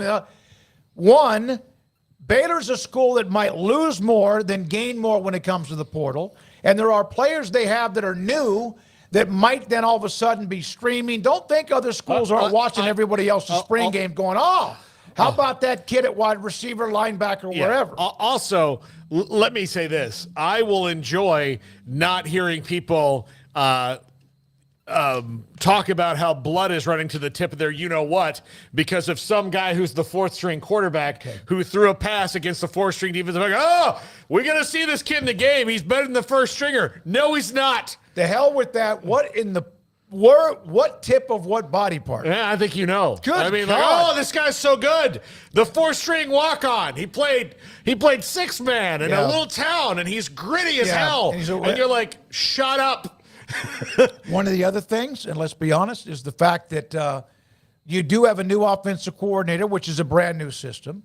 That doesn't mean that no one's ever seen what Jake Spavital has run before. You have new dynamics when it comes to defense with Aranda running the defense, which is also new. And, maybe you want to just kind of keep that tap down for a while. I don't know. But those are some possibilities. A couple of people reached out to me on that. And there still will be some really good competition, 7-on-7 and more. And maybe they will have a little bit of something to show at some point during that time. But for the most part, it's for the fans and eventually the autographs. Bryce Petty had a line one time after they had won a Big 12 title that was out the door, and they had to have a compliance officer there making sure what he was signing was not to some of those who take it and sell it by the time they're outside the indoor facility. Josh McCuistion is next. Looking to connect with Baylor alums in your area? Baylor Alumni can help. Looking to host a watch party in your city? Baylor Alumni can get you started. Want to step out in your community and serve with other alums?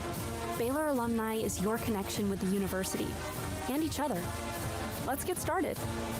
Learn how at baylor.edu/alumni. Thank you for calling your local Marco's Pizza. We're turning up the heat with our new Reaper Cheesy Bread. Fresh, house-made dough is topped with a spicy cheese blend infused with jalapeno, habanero, and Carolina Reaper peppers. At only $5.99, this limited-time product is a hot deal. Add it to your order while you can. A Marco's team member will be with you shortly. Marco's Pizza. Pizza lovers get it, and that offer on the Reaper Cheesy Bread is available right now at any of the 5 Marco's Pizza locations in Waco, including Belmead, China Spring, Robinson, Woodway, and Hewitt. Order online at marcos.com. Call for a pickup or delivery. Marco's Pizza is turning up the heat with their all-new Reaper Cheesy Bread with fresh, hot, house-made dough topped with a spicy cheese blend infused with jalapeno, habanero, and Carolina Reaper peppers. And only $5.99 and for a limited time only. Marco's Pizza, the fastest growing pizza brand in America. 5 locations in Waco. And the new Reaper Cheesy Bread. Marco's Pizza. Pizza lovers get it. With so many companies and policies out there, it gets so confusing shopping for insurance, and I never know if I'm getting the policy that's right for me. Luckily, I met the team at the Niche Group Insurance Agency. With the Niche Group, you can go to one company and get access to coverage options from many insurance carriers, and you get to speak to a real person about your specific coverage needs. With the Niche Group, I know I'm getting the right coverage at the right price. If you need insurance, talk to the experts at the Niche Group at 1-800-258-8302.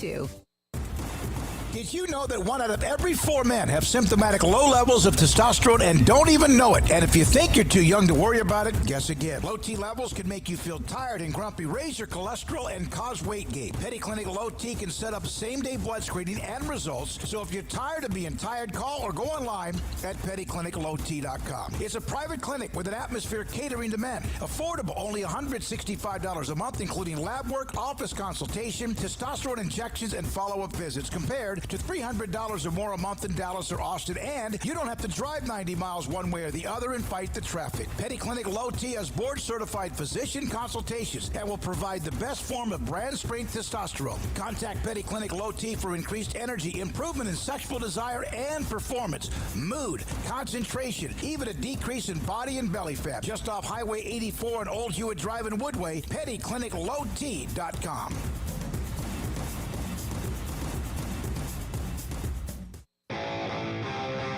This is 365 Sports. Text us at 254-339-1122. The text line is sponsored by Riverbend's Liquor and Wine, with the most extensive variety of craft beer in Waco.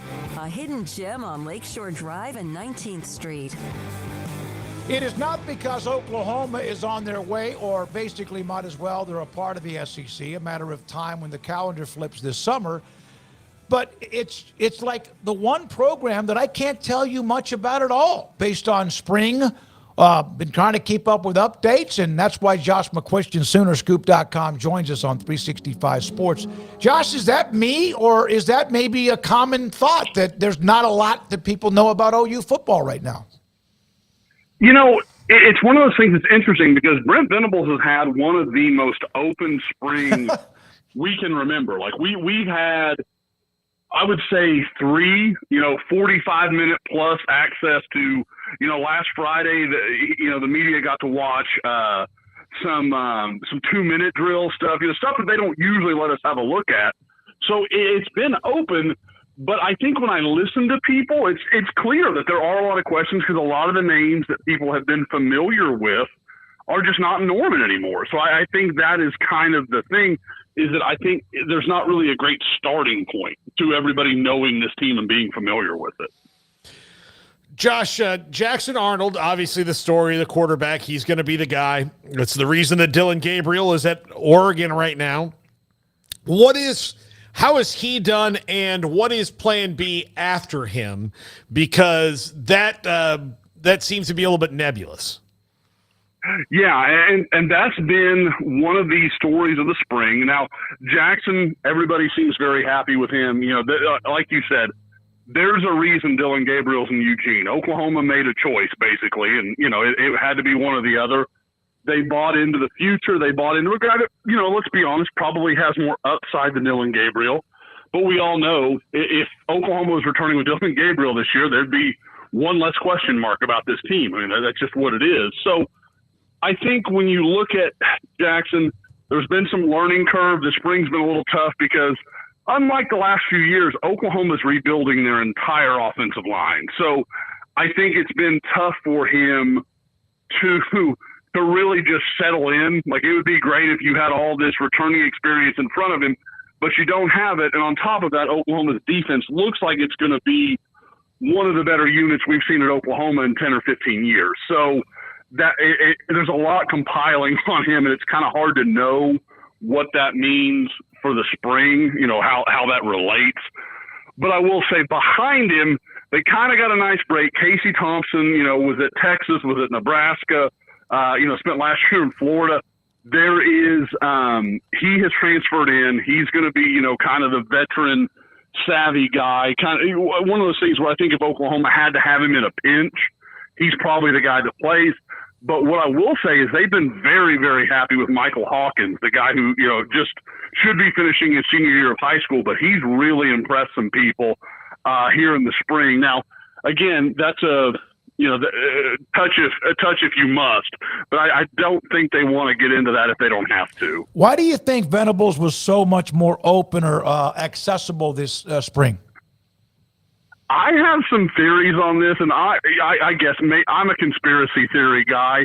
There's part of me that thinks kind of like what you were talking about, Smokey, and that it is a situation where Oklahoma is not well known, and especially within the SEC. So, hey, we're going to let you guys see all this stuff from spring, and we're going to let you put it out on YouTube and all these other places, and you can see all these practices, and then we're going to show you nothing like this during the season. Like, that is the feeling I have, like almost like it's a rope-a-dope. Like, here's us running this four-man front, and here's us doing this blitz package. None of this is going to be valid during the season. Like, I think there is some of that going on, especially on the defensive side of the ball, where I said, Oklahoma, this team may be built around defense. That may be what they really try and rely on this year because they have a lot of depth. Basically, their back seven is as good as it's been in my memory at Oklahoma. It's very, very good, very deep. And the front four, there's some questions, but they have some belief. They have some talent on the edge. So, like I said, I think maybe you're going to see some unique stuff from the new defensive coordinator, Zach Alley. He brings a lot of that Iowa State 3-3-5 background. So it'll be interesting to see what kind of curveballs that none of us got to see in the spring that he's going to throw once they get into SEC play. Okay, would you admit, or would you, I guess, confirm that it seems like in the last 10 or 15 years, one of the things that has been misdiagnosed, and I'm not saying it is with what you're saying now because we've heard the same thing, but is that the defense was going to be better. And it really has just been frustrating as hell for OU fans. I would say last year at times it was the defense that kept them in games. And like you look at the two games they lost, Kansas, Oklahoma had turnover problems. Yep. They just played poorly on offense, you know, and terrible weather. Like there were some mitigating circumstances that affected the offense there. And then at Oklahoma State, again, Oklahoma's offense just could not consistently play well. And the defense really didn't play that poorly in either of those games. Now, you know, and people will say, well, look at the bowl game. Oklahoma turned the ball over 5-6 times against Arizona. So that defense really held Arizona in check for most of the second and third quarter. And I think by the fourth quarter, the dam just kind of broke. They just couldn't keep bailing out the offense. But I do. Like Billy Bowman, I think you have a legitimate All-American candidate safety. Danny Stutzman, was a Butkus semifinalist last year. I think the hope is that he goes a little step farther this year. And then, you look at some of the guys around them, some big-time recruits. At corner, they've got a lot of experience. So I do think this is going to be different. Now, the degree of the different, I think, is a valid question because we know the SEC, the games are won up front. Just football in general, the games are won up front. And Oklahoma, on the defensive front, has questions. That is the one question about this defense to me. Josh McCuistion, Soonerscoop.com with us on 365 Sports. So you mentioned it's the SEC, the calendar of the summer. It becomes official, even though technically they're a part of the Big 12. Are Oklahoma fans, and Texas right now seems to have a lot of momentum based on what happened last year and who they have coming back, et cetera. Are Oklahoma fans willing, or do they understand that 10-2 or better may not just be the norm for a little bit, or not? I think that is going to be a work in progress because I do. I agree. Like I keep trying to explain. I'm like, guys, it's just the margin for error is so much different. There is, like a perfect example. Early in the season, Oklahoma hosts Tennessee. The next week they go to Auburn. Yep. And everybody's like, oh, Auburn's, the offense can't score, blah, blah, blah. And I'm like, guys, Jordan Hare, that could be a night game. Like, you don't understand that there are not many environments that Oklahoma's played like that are like this in the last 10 years. And they're going to be so jacked up. First SEC road game for Oklahoma. The SEC is going to want to, let them know who they are and, kind of put them in their place, that kind of thing. So, it is. It's just one of those deals where, I keep talking about the offense and defensive lines are questions for Oklahoma. I really like the rest of the roster. If you left that offensive line and defensive line in the Big 12, they're viable groups. They're perfectly fine. They're okay. Like, they may not be world beaters, but they're pretty good from a personnel standpoint in the rest of the league. Offensive line's a problem. You're facing NFL draft picks every week, and it's a different level of a problem. And I think people, I don't know that everybody is accepting that yet, and largely because they just don't want to. It's transfer portal day. It's open now, Josh. How active do you expect Brent Venables to be? I don't think there's going to be huge activity, but he's been pretty open. They're going to look in the portal, particularly at three positions. Offensive tackle, where they took a couple of guys in the winter window. Michael Tarquin, I think right now, if they had to play today, would be their starting left tackle, a guy that started at Florida, ended up at USC last year, and is now at Oklahoma. I think he would be the starting left tackle. That wasn't really what I expected coming in, but he's taken a lot of the reps this spring. So they feel okay there, but at right tackle, I still think they have a lot of questions. I think if they could bring somebody who could push Tarquin out of that spot, they'd be more than happy with that as well. Inside, I think they're pretty happy. The big problem for them is the guy they expected to be their starting center, Troy Everett, hurt himself during the season, had some sort of knee. It's not a ligament injury, but it's some sort of kneecap or something along those lines.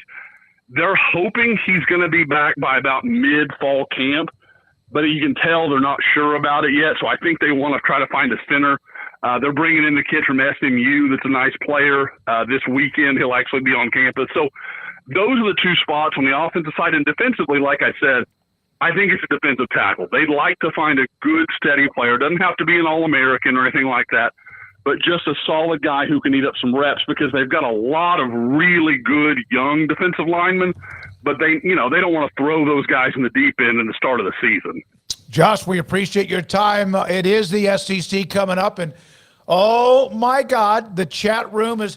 We had Cedric Golden on earlier in the hour on Texas as they wrap theirs up this weekend, and also some Big 12 fans are like, what in the hell are we doing with this Texas and OU coverage? We're a national college football show too. And so those are going to be programs that we do dip into. Thank you, Josh. Appreciate your time for the information. That's Josh McCuistion, Soonerscoop.com. A little anger Little bit of bitterness. Look. Blah, blah, blah, blah, blah. Hey, we are no. the best. Blah, blah, blah, blah. The only way that we can grow is to do things outside our comfort zone.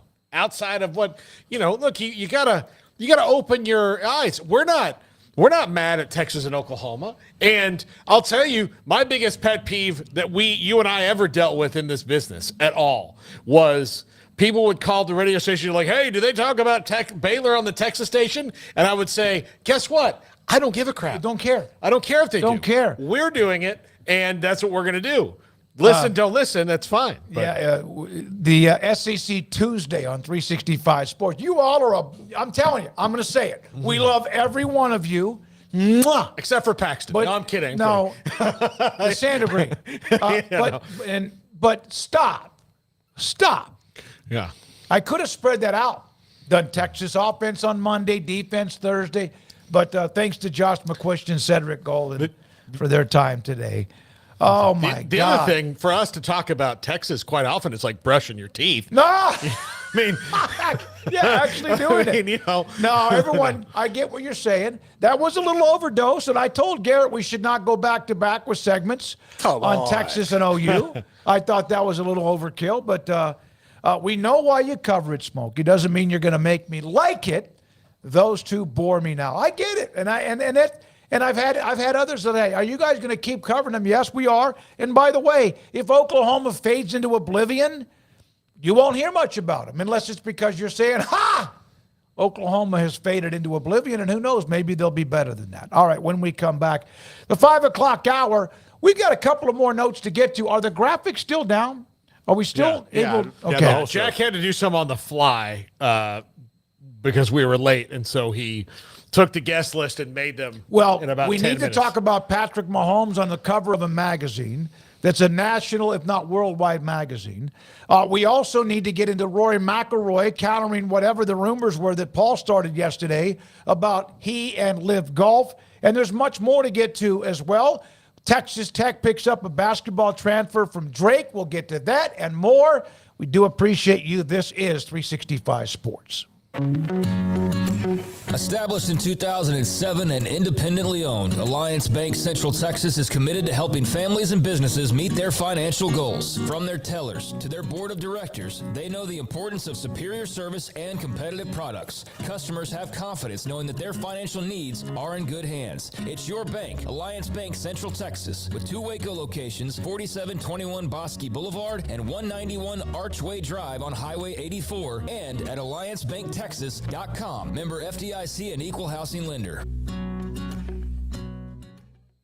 Our good friend Brad Boozer, Boozer's Jewelers here at 365 Sports. Now, Brad, people who watch and listen to our show know I'm a double-time customer for you, engagement ring and wedding band, and you guys do that great, but that's not all you do at Boozer's Jewelers. Absolutely, and I always like to say, it's a new year. It's a great way to start the year out.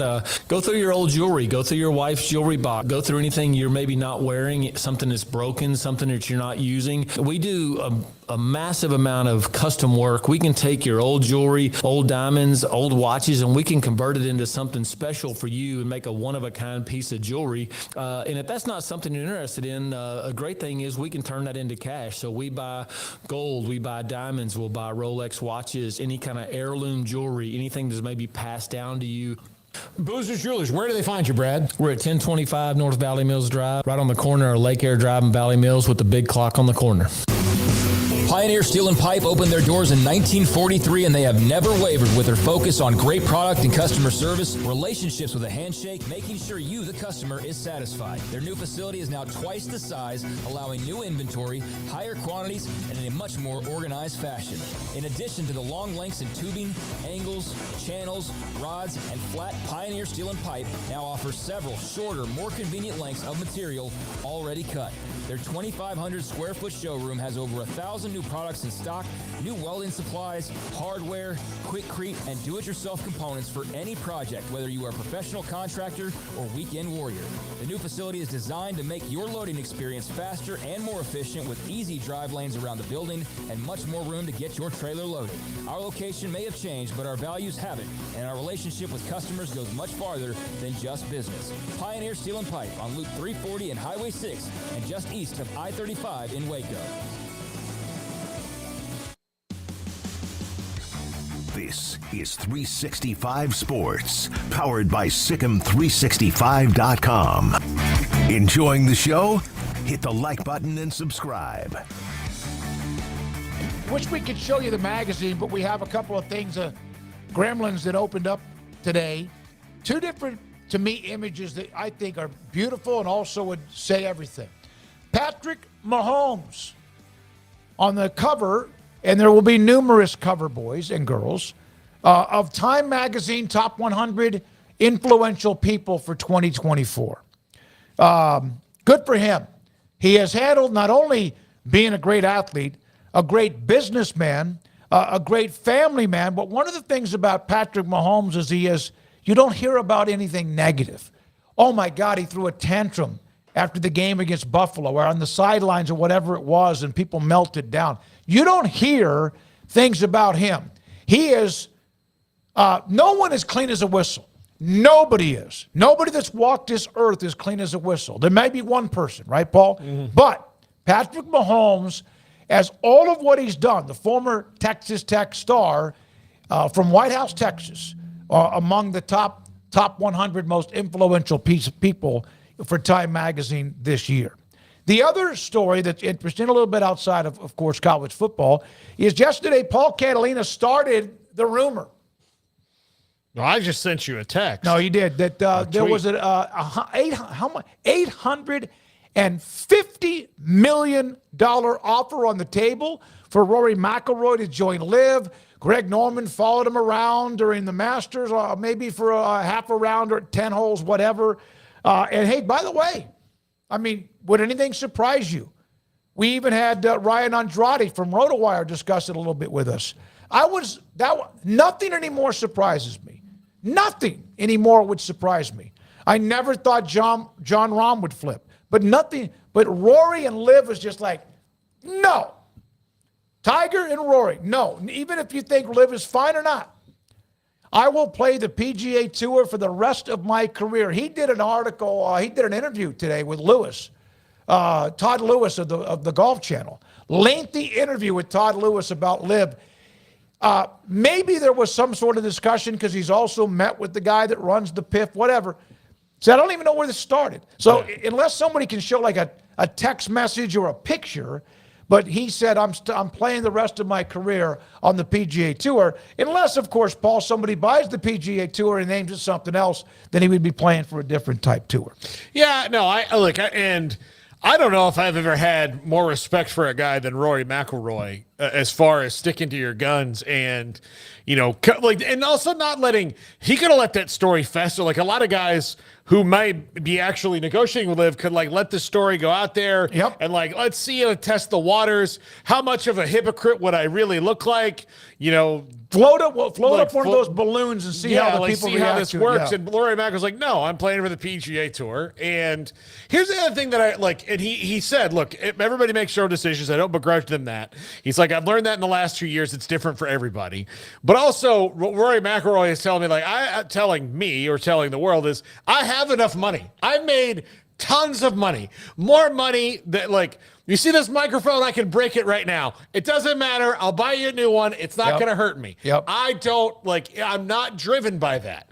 And I don't need to be driven by that because I've already made that kind of money and will continue to make big money. And yes, $850 million or whatever number they could throw would be huge, but I don't do this. I have my standards and I'm going to stick to that. So good for Rory McIlroy. And the PGA needs Rory McIlroy to stay and fight for it because the PGA and LIV are not good for each other at all. They might be. Oh, maybe in a way, because people at least are they're not afraid of we can't do it that way. No, they're not going to 54 holes with music on every hole. No, but in shorts. I worry that this is going to turn into boxing if they don't find a solution. You don't know who the champion is. You don't know who the champion is. The majors only matter. Yeah. Look, tennis is like that anyways, right? So tennis is like that. And I liked the PGA where, I might turn on Hilton Head this weekend, which Rory is playing in. Rory's playing in it. I might turn on Hilton Head and, okay, Tiger's not playing in this one because he just came off the Masters. But I do know that in 2 weeks, Tiger's going to play again in another one because that's how it used to be. Like, oh, well, I might not see Vijay Singh play in this thing. Right. But I do know that the next one I turn on, he's probably going to be in that. Now, the best play, when you have Brooks Koepka, Bryson DeChambeau, John Rahm, all the players that they have over at LIV not playing in these regular PGA Tour events that are not the majors, it sucks for the PGA because you don't have and the other thing is that LIV doesn't have this and the PGA doesn't have it, that unless you're in a major, you don't have the best possible field you can have, say for guys taking a tournament off here and there. You just don't have that in either part of it. And the thing about LIV and the reason that it's scary and won't go away is the Saudis don't care about golf. They also don't care about turning a profit with this. This is an open door to them to come into America and sports wash, and that's what they're trying to do with it. They might have few people care about golf. I mean, the overall thought, but the overall goal of the Saudi government in throwing all this unlimited money around has nothing to do with them becoming big businessmen. They're already that. This is influence peddling. That's what it is. I didn't realize it's a door into it. How much money that they have inside the stock market or whatever. It's like a massive amount. That's because they have all the money to put into whatever they want. But there we are. Rory McIlroy says, no, I will be playing on the PGA Tour the rest of my career. Now, Texas Tech, Grant McCasland, they got themselves a nice transfer. Drake's Kevin Overton, a 6'5" guard, started 35 games, all the games for Drake last year. True freshman. This dude can play. Named Missouri Valley All-Freshman team last season. A 4-star player coming out of the transfer portal. And a nice pickup for Grant McCasland and Texas Tech and Houston.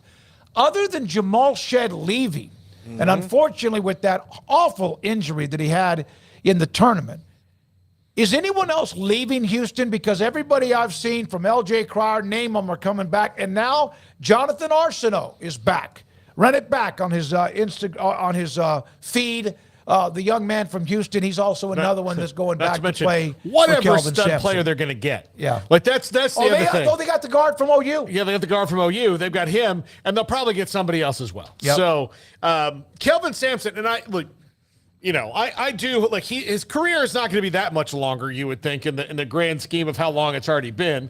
I don't know how long he intends to keep going. Depends on how many games Harkless officiates. I said Harkless, not Heartless. But yeah, but I would like to see him win one. I really would. I would too. I would too. And part of it is, and I feel bad about this because of how I used to think about NCAA violations and the way that it was kind of portrayed and the way that I kind of bought into some of the narrative.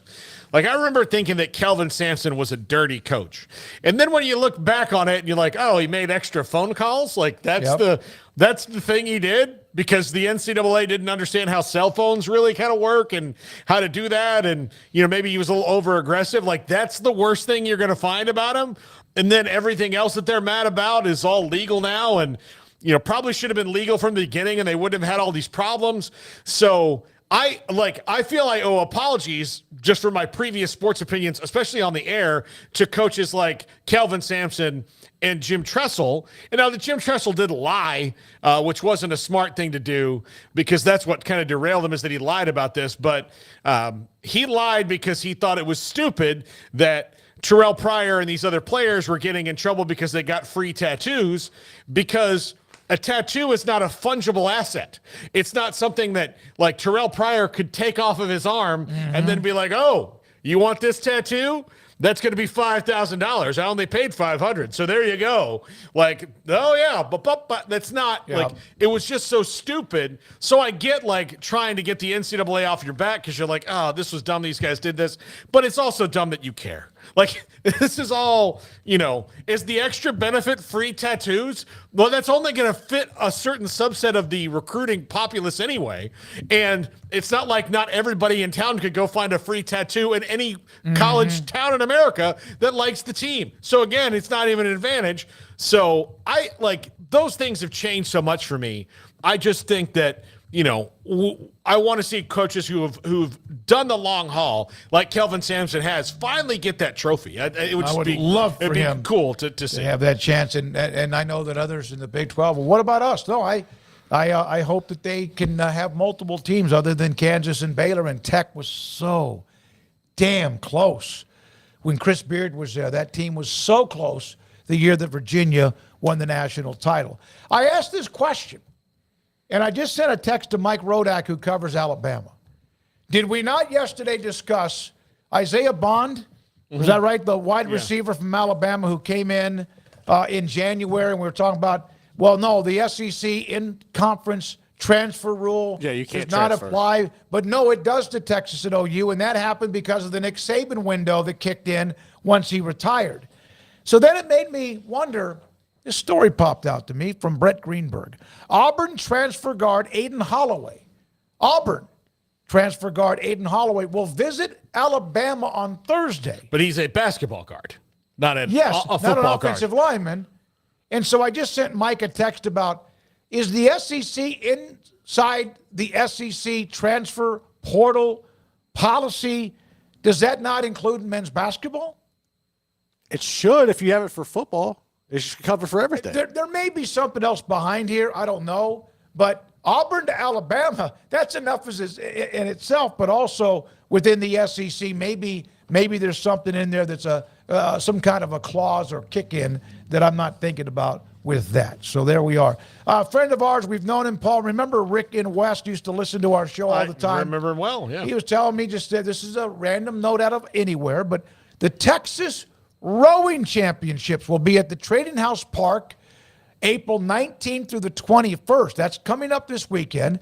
Boat ramps at the Trading House Lake will be closed during this time due to the event on the lake. Rick in West was one of our more loyal people who ever listened to us on the radio, and apparently still does with what we do, like a lot of others that came over when we started the podcast a little over 4 years ago. All right, 5:12 is the time. I have not dipped my head inside of the transfer portal, what I call the chat room. Yeah. It's just as much chaos. Bracket Cat, please let them fade into oblivion. Talking about Oklahoma, please let them fade into oblivion. Scotty B, both are bullies off the field. While in the Big 12, this will be interesting. We'll see what they can do in the SEC. Michael DeHart. Actually, if you think about it, history shows that not many teams do better after they change conferences. There are numerous that still have not crawled out of the hole yet.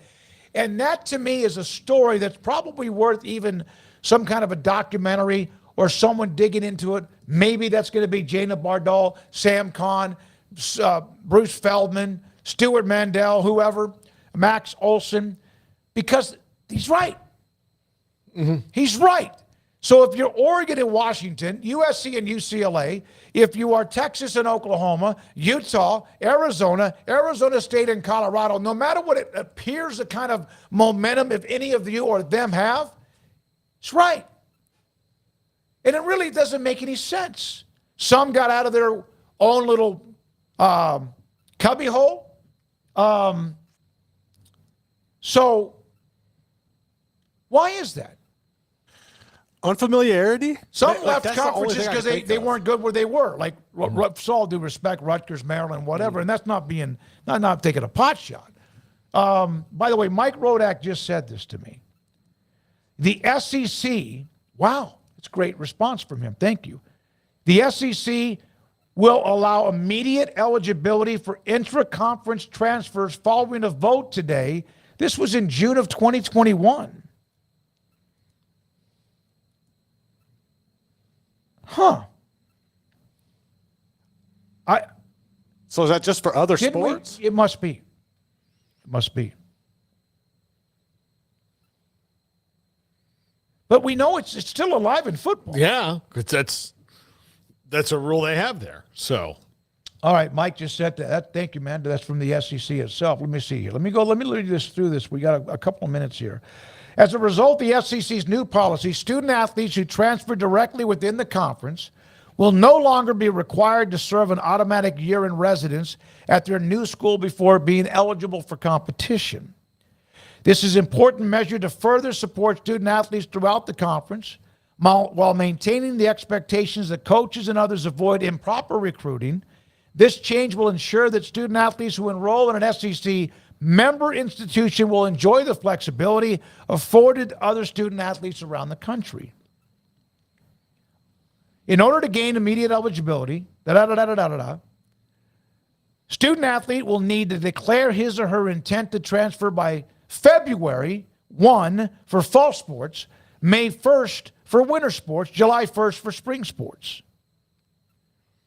Did we not just read something yesterday that football still had that in the SEC, or did we just read something and we're not very smart? No, that was Chris Hummer's article. I thought so. Yeah. So, okay, there you go with that. So I still think I'm confused on what you can do. All right, when we come back around the corner, we will have John Machota. He covers the Cowboys on what's going on with them. Also, this is something Craig read from a site that promoted the living hell out of the transfer portal that really was almost developed for recruiting and then beefed up for the transfer portal. We had Jana on earlier. We're going to have Sam Kahn tomorrow, Max Olson Thursday. The Athletic has had a lot of storylines, but there was this, we've had some of their people on. But then today, with this opening of the transfer portal, would you use the term, Garrett, that I saw from one of the owners of the site as meh? I would say it's backtracking. It's definitely backtracking what they set up today to be, because they gassed this up like it was going to be a big event where multiple stars were entering the portal. That hasn't been the case. You've had a few notable names here and there, but we've seen a slow drip compared to what it was supposed to be. So now at this point, it's like they're backtracking because it didn't pan out the way they expected. That's just how I view it. The Colorado cornerback, that Cormani McClain, he is yeah. on the edge of, I guess he will be leaving. And then Damian Martinez. Right, but he's gone. He was gone a while back. Yeah, he announced it, but he's officially now in the portal. I'm going to go back and read this again that I saw. Generally speaking, today's transfer portal action is just May. This is from Shannon Terry on 3.com. Don't look for transfer mania to happen this cycle. Some teams will get stronger, but there will be no game-changing situations. 100% affirms the growth and power of the collectives and how schools, general manager, roster management infrastructure has improved over the past year. Yeah. Not referring to college basketball, but to college football. Yep. Yeah, I would say that the spring transfer portal, not having a lot of quarterbacks in it, is the first, thing. And I'll do a top 5 on this later. But yeah, I think he's right. Although let's give it another couple of days before things get crazy. But after spring, you're the guys you're seeing for the most part didn't win starting jobs, or they lost starting jobs, or now they're finally in a place where they can move on, or they feel that. So I would say there's probably 20 guys who'll be super, like good ads for a roster, and then others that are, like Damian Martinez in Miami's, I'm telling you, the team to watch for him, because that's their biggest need, and pairing him with Cam Ward could be very lethal. But outside of guys like that, then you're going to get more depth pieces or things, developmental guys.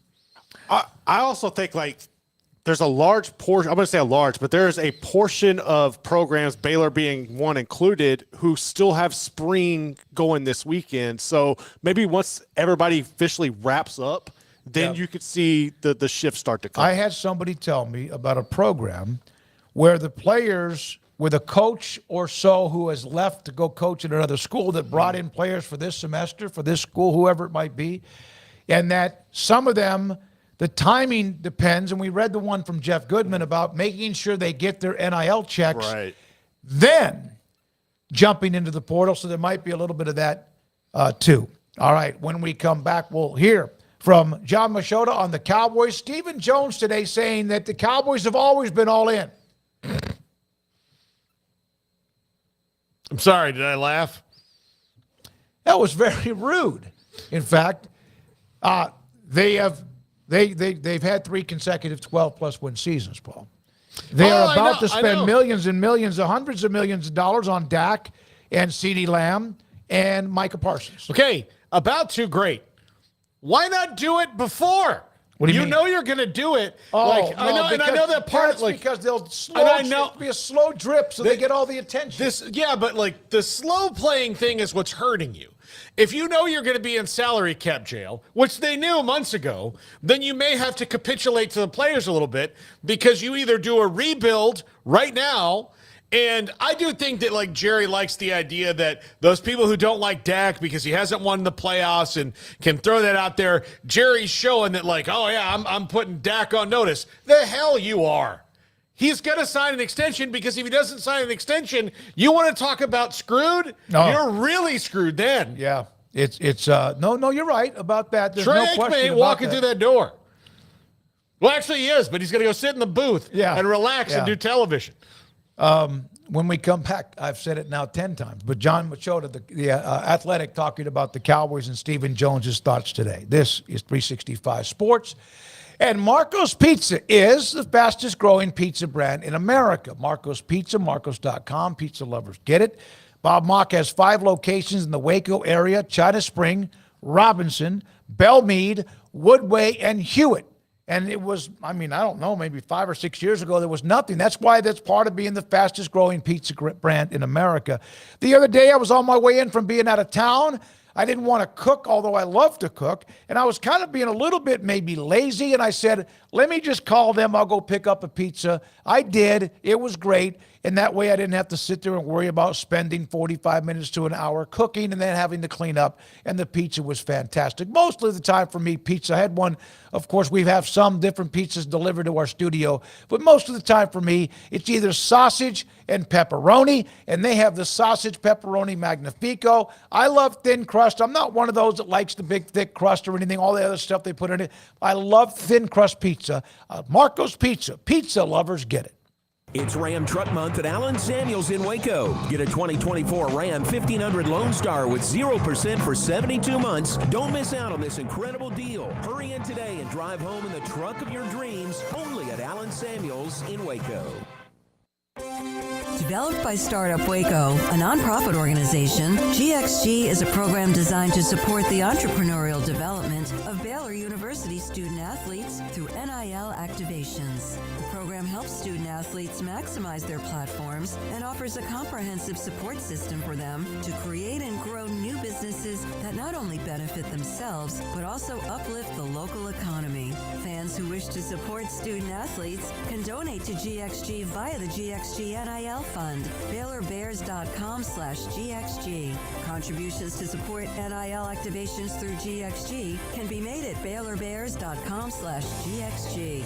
For more information, follow at GXG_GreenXGold on social media and visit the official website www.gxg.startupwaco.com. GXG, empowering student athlete entrepreneurship and uplifting the local economy through NIL activations.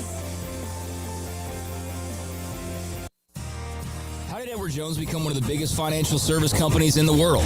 By not acting that way. Financial strategies, one-on-one advice, it's a big difference. And that's why Brad Wilson, your Edward Jones financial advisor, makes sense of investing. Experience the difference for yourself. Brad Wilson, 250 Sharon Drive in Woodway, 254-776-4337. Edward Jones, member SIPC. This is 365 Sports, powered by Sikkim365.com.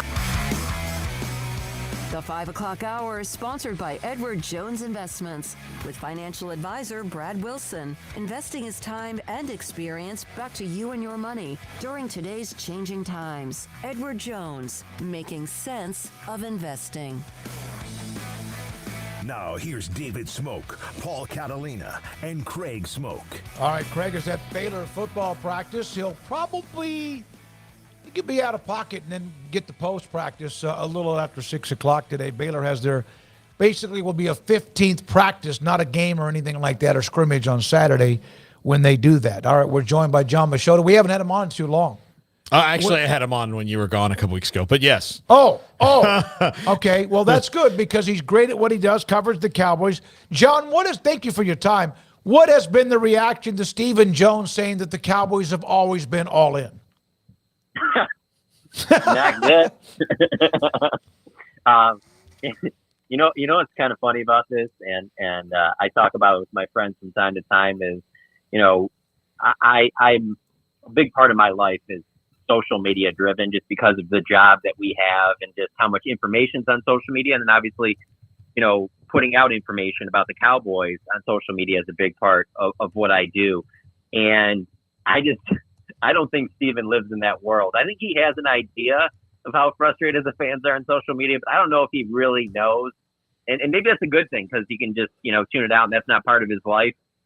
He doesn't strike me as the type of person that's checking Twitter on a regular. So that's probably good for him, and that's probably good for a lot of people to not make it a big part of your day. But no, fans are furious, and rightfully so. I mean, nobody has spent less money than the Dallas Cowboys this offseason, and it's not close.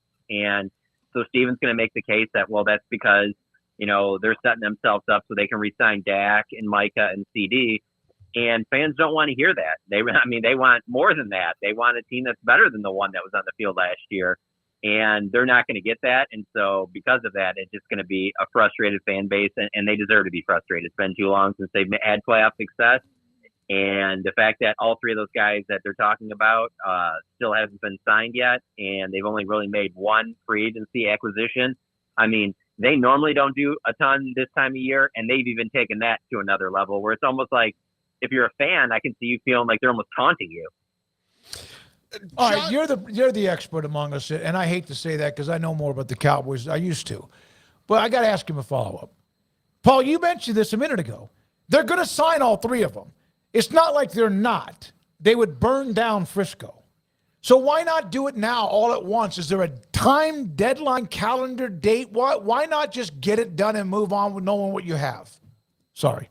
So for me, I wouldn't get anything done with Micah Parsons right now. You have time with him for another couple of years, just because, he was in that 2021 draft class. You can, fifth-year option with him, franchise tags, things like that. Micah Parsons isn't going anywhere.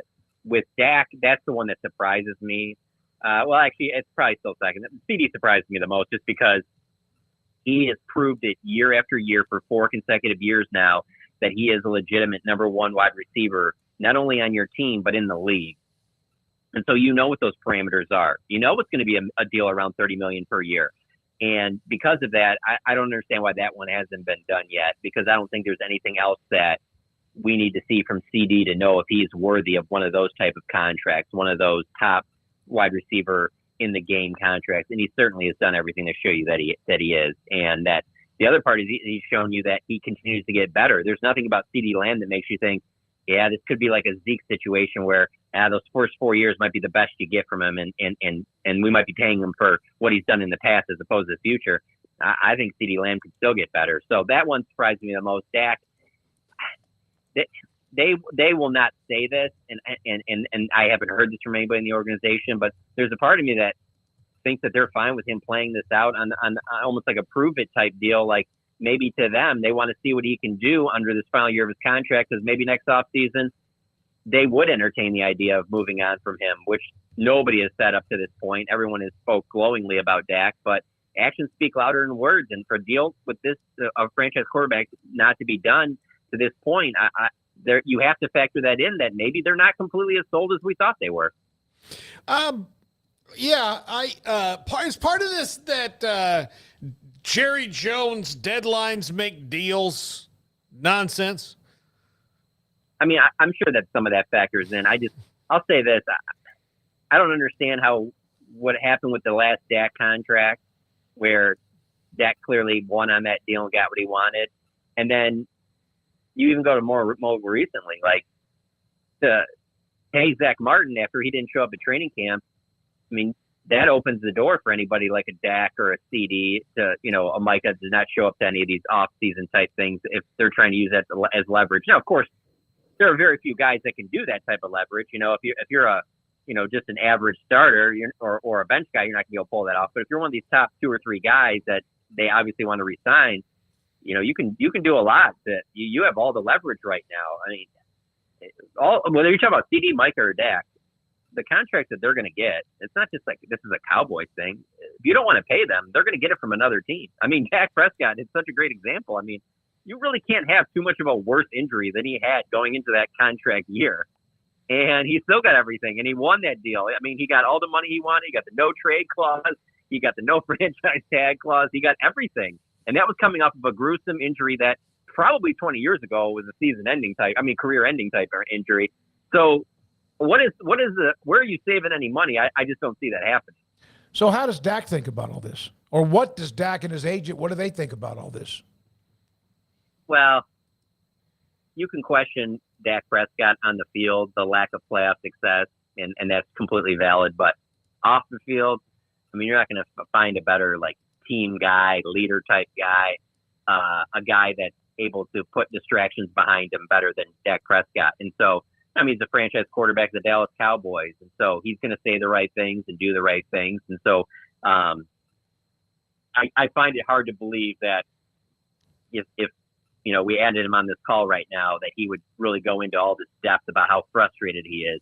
It's just not the type of person he is. I think he's pretty confident in his own abilities. Not only the fact that what he's done in his NFL career, I mean, he did finish second in MVP voting this past year, but also the fact that look what he did last time on his contract when it came down to the final year of the deal, And so I'm sure there's a part of him too that is like, we'll get it worked out. And if something is to happen where, they can't come to meet me where I'm at, and there's 4 or 5 other teams that are willing to do that, then I guess that this was what was meant to be, is that I don't finish my career with the Cowboys, and he'll take that as it is. But in terms of the financial side of it, I don't think that he loses much sleep over it. I mean, he probably makes just as much money in endorsements and off the field stuff, and will probably make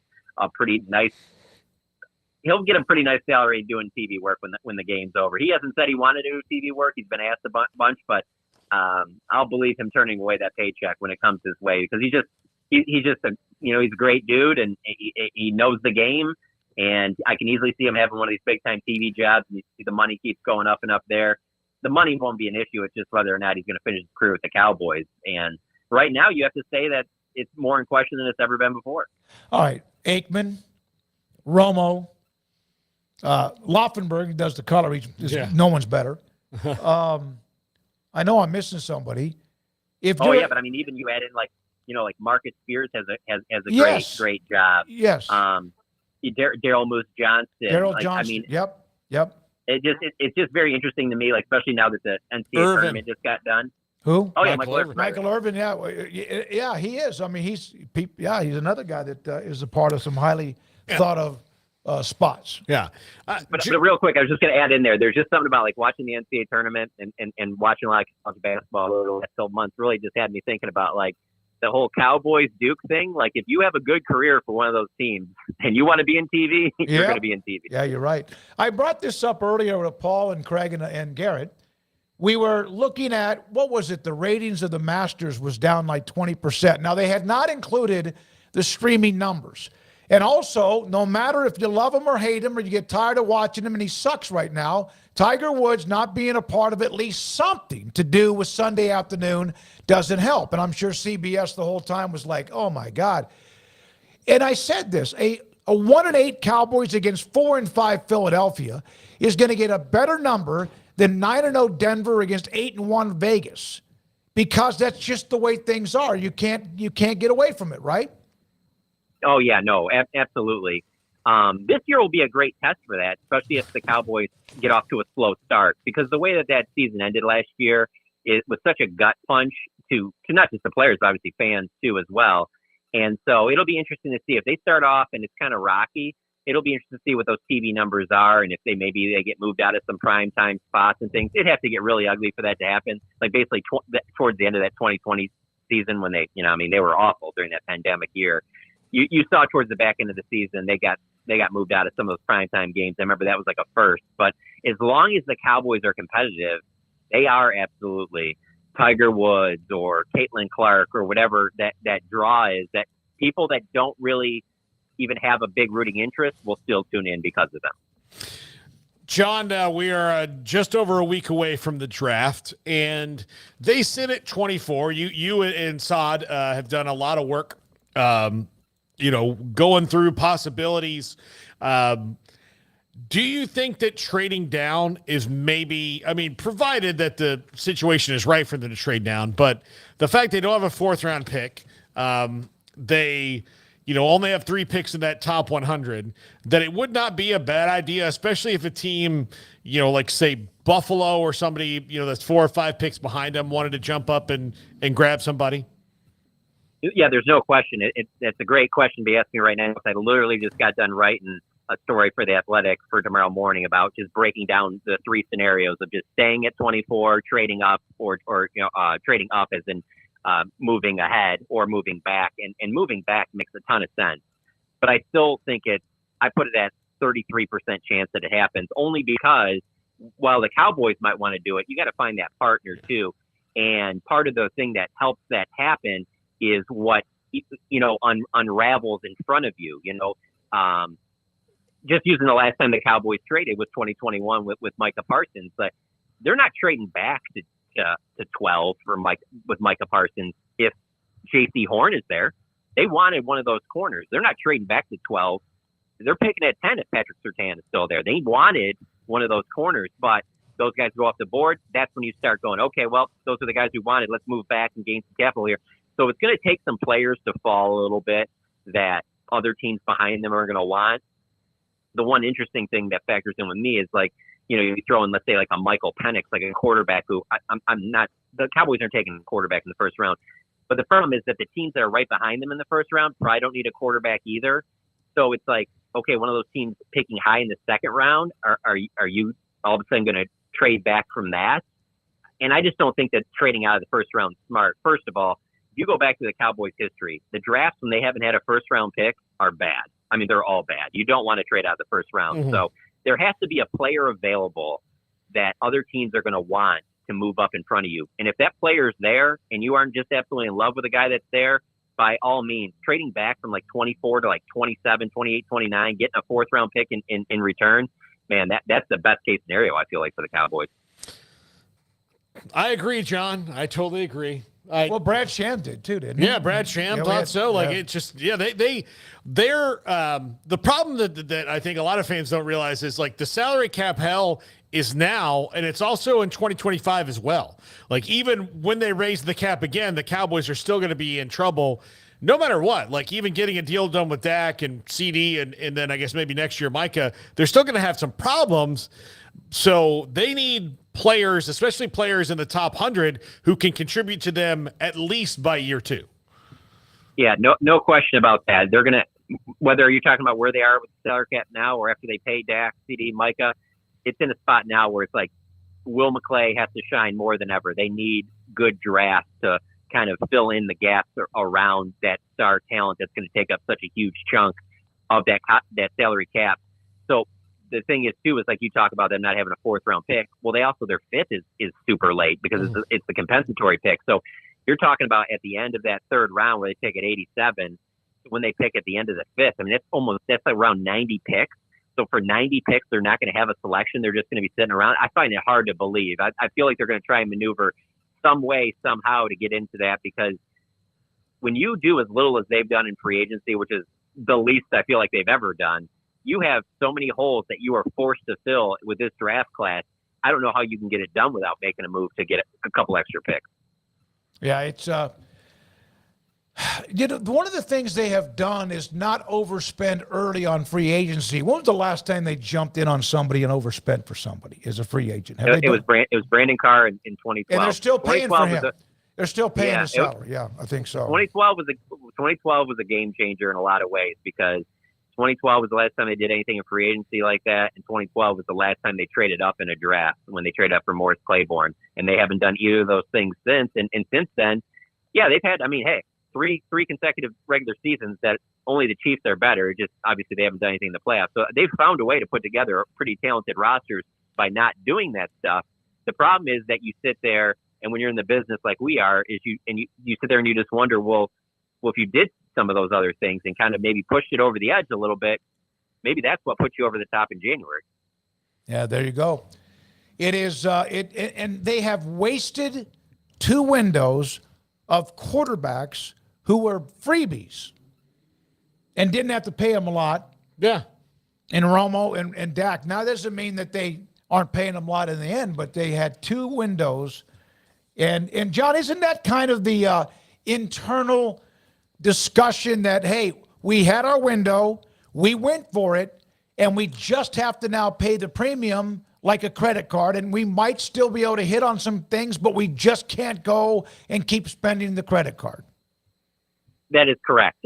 And the thing is that there's not really too much of an argument when those three pieces that you have to pay are Chris Jones, Patrick Mahomes, and we'll say Travis Kelce, because they're winning you Super Bowl. Yeah. So you're like, yeah, well, whatever. We'll just find pieces to put around them. Like, this is great.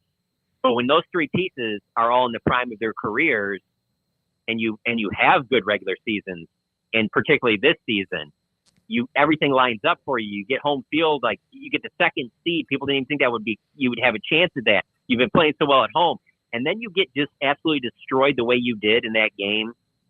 That's the other part of it, because I do think if they are coming off of, let's say they just went to the Super Bowl or heck, even the NFC Championship game, I think a lot of people are looking at it differently. They're like, no, I mean, hey, this makes sense. You got to pay Dak, CD, and Micah.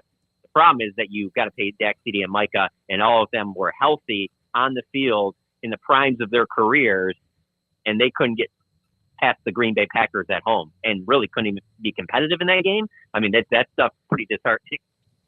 Thank you, John. Appreciate you joining in on the show, and always great to have you on with us on 365 Sports. Paul Catalina. I was going to say, and John and I will be texting about Florida State in the transfer portal. Yes, we will. In 10 seconds, I'm sure. By the way, I'm still waiting for the big eruption that we were getting all hyped up for the last few weeks as far as the transfer portal goes. We read that specific tweet. Oh, yeah, we did. Well, there was a tweet. The sanitary tweet. Yeah, I mean, it was like, there's been like this whole drum up for the last month about this is going to be the craziest era that we've ever seen. And Cormani McClain was big news, but not surprising.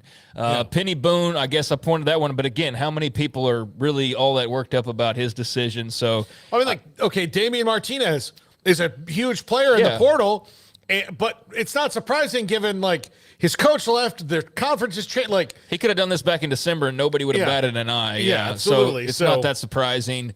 I just think when it comes to the hype thing, I know that it's like a constant now that you have to hype every single thing. But when I talk about, like, I want it to be like a real payoff. You know what? Like, I want it, if you're going to give a surprise guest, don't give me just some C-list or whatever. I want to like Tom Hanks rolls out. You know what? If you're going to like really hype it up to be this big thing. So I want to see like Will Howard back in the portal. And then, that to me would be crazy. But I don't think we've seen that yet. And again, spring's not over with, but Cormani McClain definitely of note.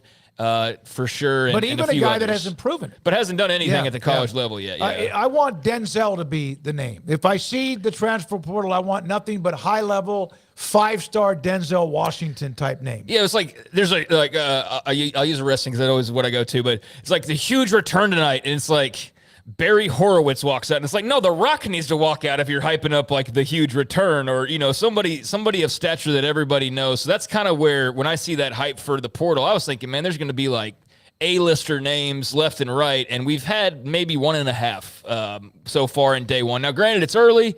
Maybe by the end of this, we're eating our words, and there's like all sorts of chaos going on, but.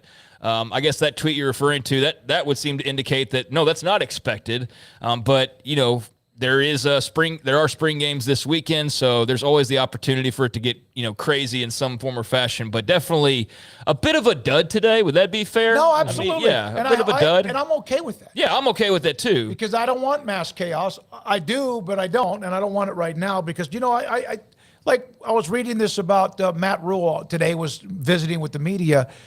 They started their spring practice, we just had them on yesterday, in late March with the understanding it would extend through most of the spring portal entry period. Their game is this week, April 27th, so they have another week to go. They've been doing this for a long time, and the spring window closes on April 30th.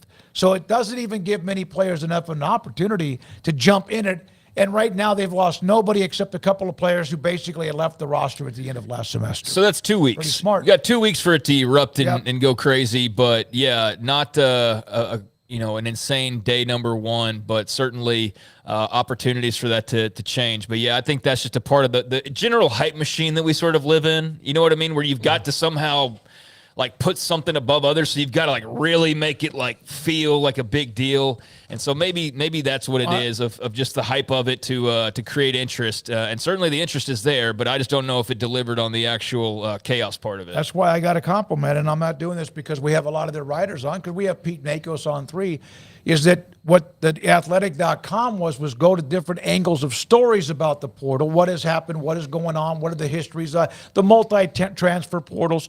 Guys, by the way, we were talking about former Cowboys quarterbacks and broadcasting. Of course, the late Don Meredith was one that also was a part of that. We were discussing Dak at some point being a part of that. Steve Berline. Rodney Pete's done some stuff. Yeah. He does a talk show in L.A. now, doesn't he? Well, shoot, his wife was as popular as he was on Radio Row whenever we'd see her. And apparently they're best friends with Magic For a Johnson. lot of good reasons, Well, by she's the a way. very accomplished actress. I watched her on Hanging with Mr. Cooper growing up. Oh, our buddy Q, he could not be around her enough at the time. Yeah. I opened for Mark Curry one time. Oh, really? I did. Okay. Did you really? When I was 22, I was at Florida State. I was I just done, and they called and said, "Hey, do you want to come up and open for Mark Curry?" And I said, "Yeah." Did you pee on yourself? I was fine. I was Is that your excited. typical reaction to nervousness, peeing on yourself? No, I know. Hey, Smokey, there's a 4 o'clock tea time at Torrey Pines with Tiger. I'm peeing on myself. I'll tell you this. A little different, And you won't know who this person is, Smokey, but Craig will. I opened for Jamie Kennedy in the same place. I know her. No, Jamie Kennedy he's a comedian and actor. He's most famous for the Scream movies. Yeah. He was in Scream. And a lot of other really bad stuff. Yeah, like The Son of the Mask. Like not bad good stuff, But when I walked in the room, I completely blanked. And this is not me at all, because usually I know everybody who's in every movie, but it was just stuck in my head of so I went up to him and said, "Hey, what do you want me to, how do you want me to intro you?" Because this is right before the Jamie Kennedy Experiment was coming out. And I was like, "Hey, so how do you want me to intro you?" And he's like, "Well, you know what? It's a college crowd, so of course mention Scream." And I went, "Scream!" And then he could tell that I was I couldn't remember who he was. Yeah. And it was this awkward thing for a second. He was very nice and he did a great show. But I remember thinking oh, this is going to suck for me, because I felt the tension immediately. I'm sure he's a really nice guy and he's got some level of talent, obviously, but he's one of those where I see him and I'm going the other direction on television based on some of his MTV stuff back in the day. But yeah, he's been around for a long time now at this point. So that's pretty cool. I put a link up, by the way, from the one in The Athletic about the transfer portal. You can watch it. There's one the NCAA has, but you can't have access to it. I think some media members have been given some inside access to it because they can see with Garrett Ross, LSU, whatever. But that one there is protected. I have dipped into it a couple different times, but for the most part, it is for NCAA personnel, etc. only. When we come back, it's Paul Catalina and his top 5. Don's Humidor and Coffee Beans in the Town West Shopping Center off Valley Mills in Waco. Actually, in between Richland Drive and Valley Mills in Waco. Don's Humidor and Coffee Beans, 48-foot walk-in humidor. Somebody earlier today, Kim said, golly, I wish I could go back to it. Kim Colton was lighting up a stogie, a cigar earlier today. There was also one of our viewers that was lighting up a CAO, which is a great name in the cigar business, a Maduro. Now, Ashley, Cheyenne, and Carol all understand the differences between the calm, smooth, soothing type smoke and those that, for me, I can't, because the Maduro a little bit too harsh. But, man, they're good cigars. CAO, that's a name I haven't brought up enough. Padron, Cohiba, Rocky Patel. Great names of cigars. 48-foot walk-in humidor. Tell them Smokey sent you, in between Richland Drive and Valley Mills in Waco. Cars priced right, both day and night. At Richard Car in Texas. Trucks built for you, red, white, and blue. At Richard Car in Texas. Cars that zoom with lots of room. At Richard Car in Texas. Count on us, a dealer to trust. At Richard Car in Waco, Texas. At Ideal MRI, we feel blessed to be part of the Waco community. We're a small family business here in Central Texas. At times like this, the cost of healthcare has never been more important. And unfortunately, significant illnesses and injuries still occur. And that's why Ideal MRI is open and here to serve you through this difficult time. So if you need an MRI, ask your doctor about Ideal MRI. You can schedule online in minutes at idealmri.com or call 833-IDEAL-MRI.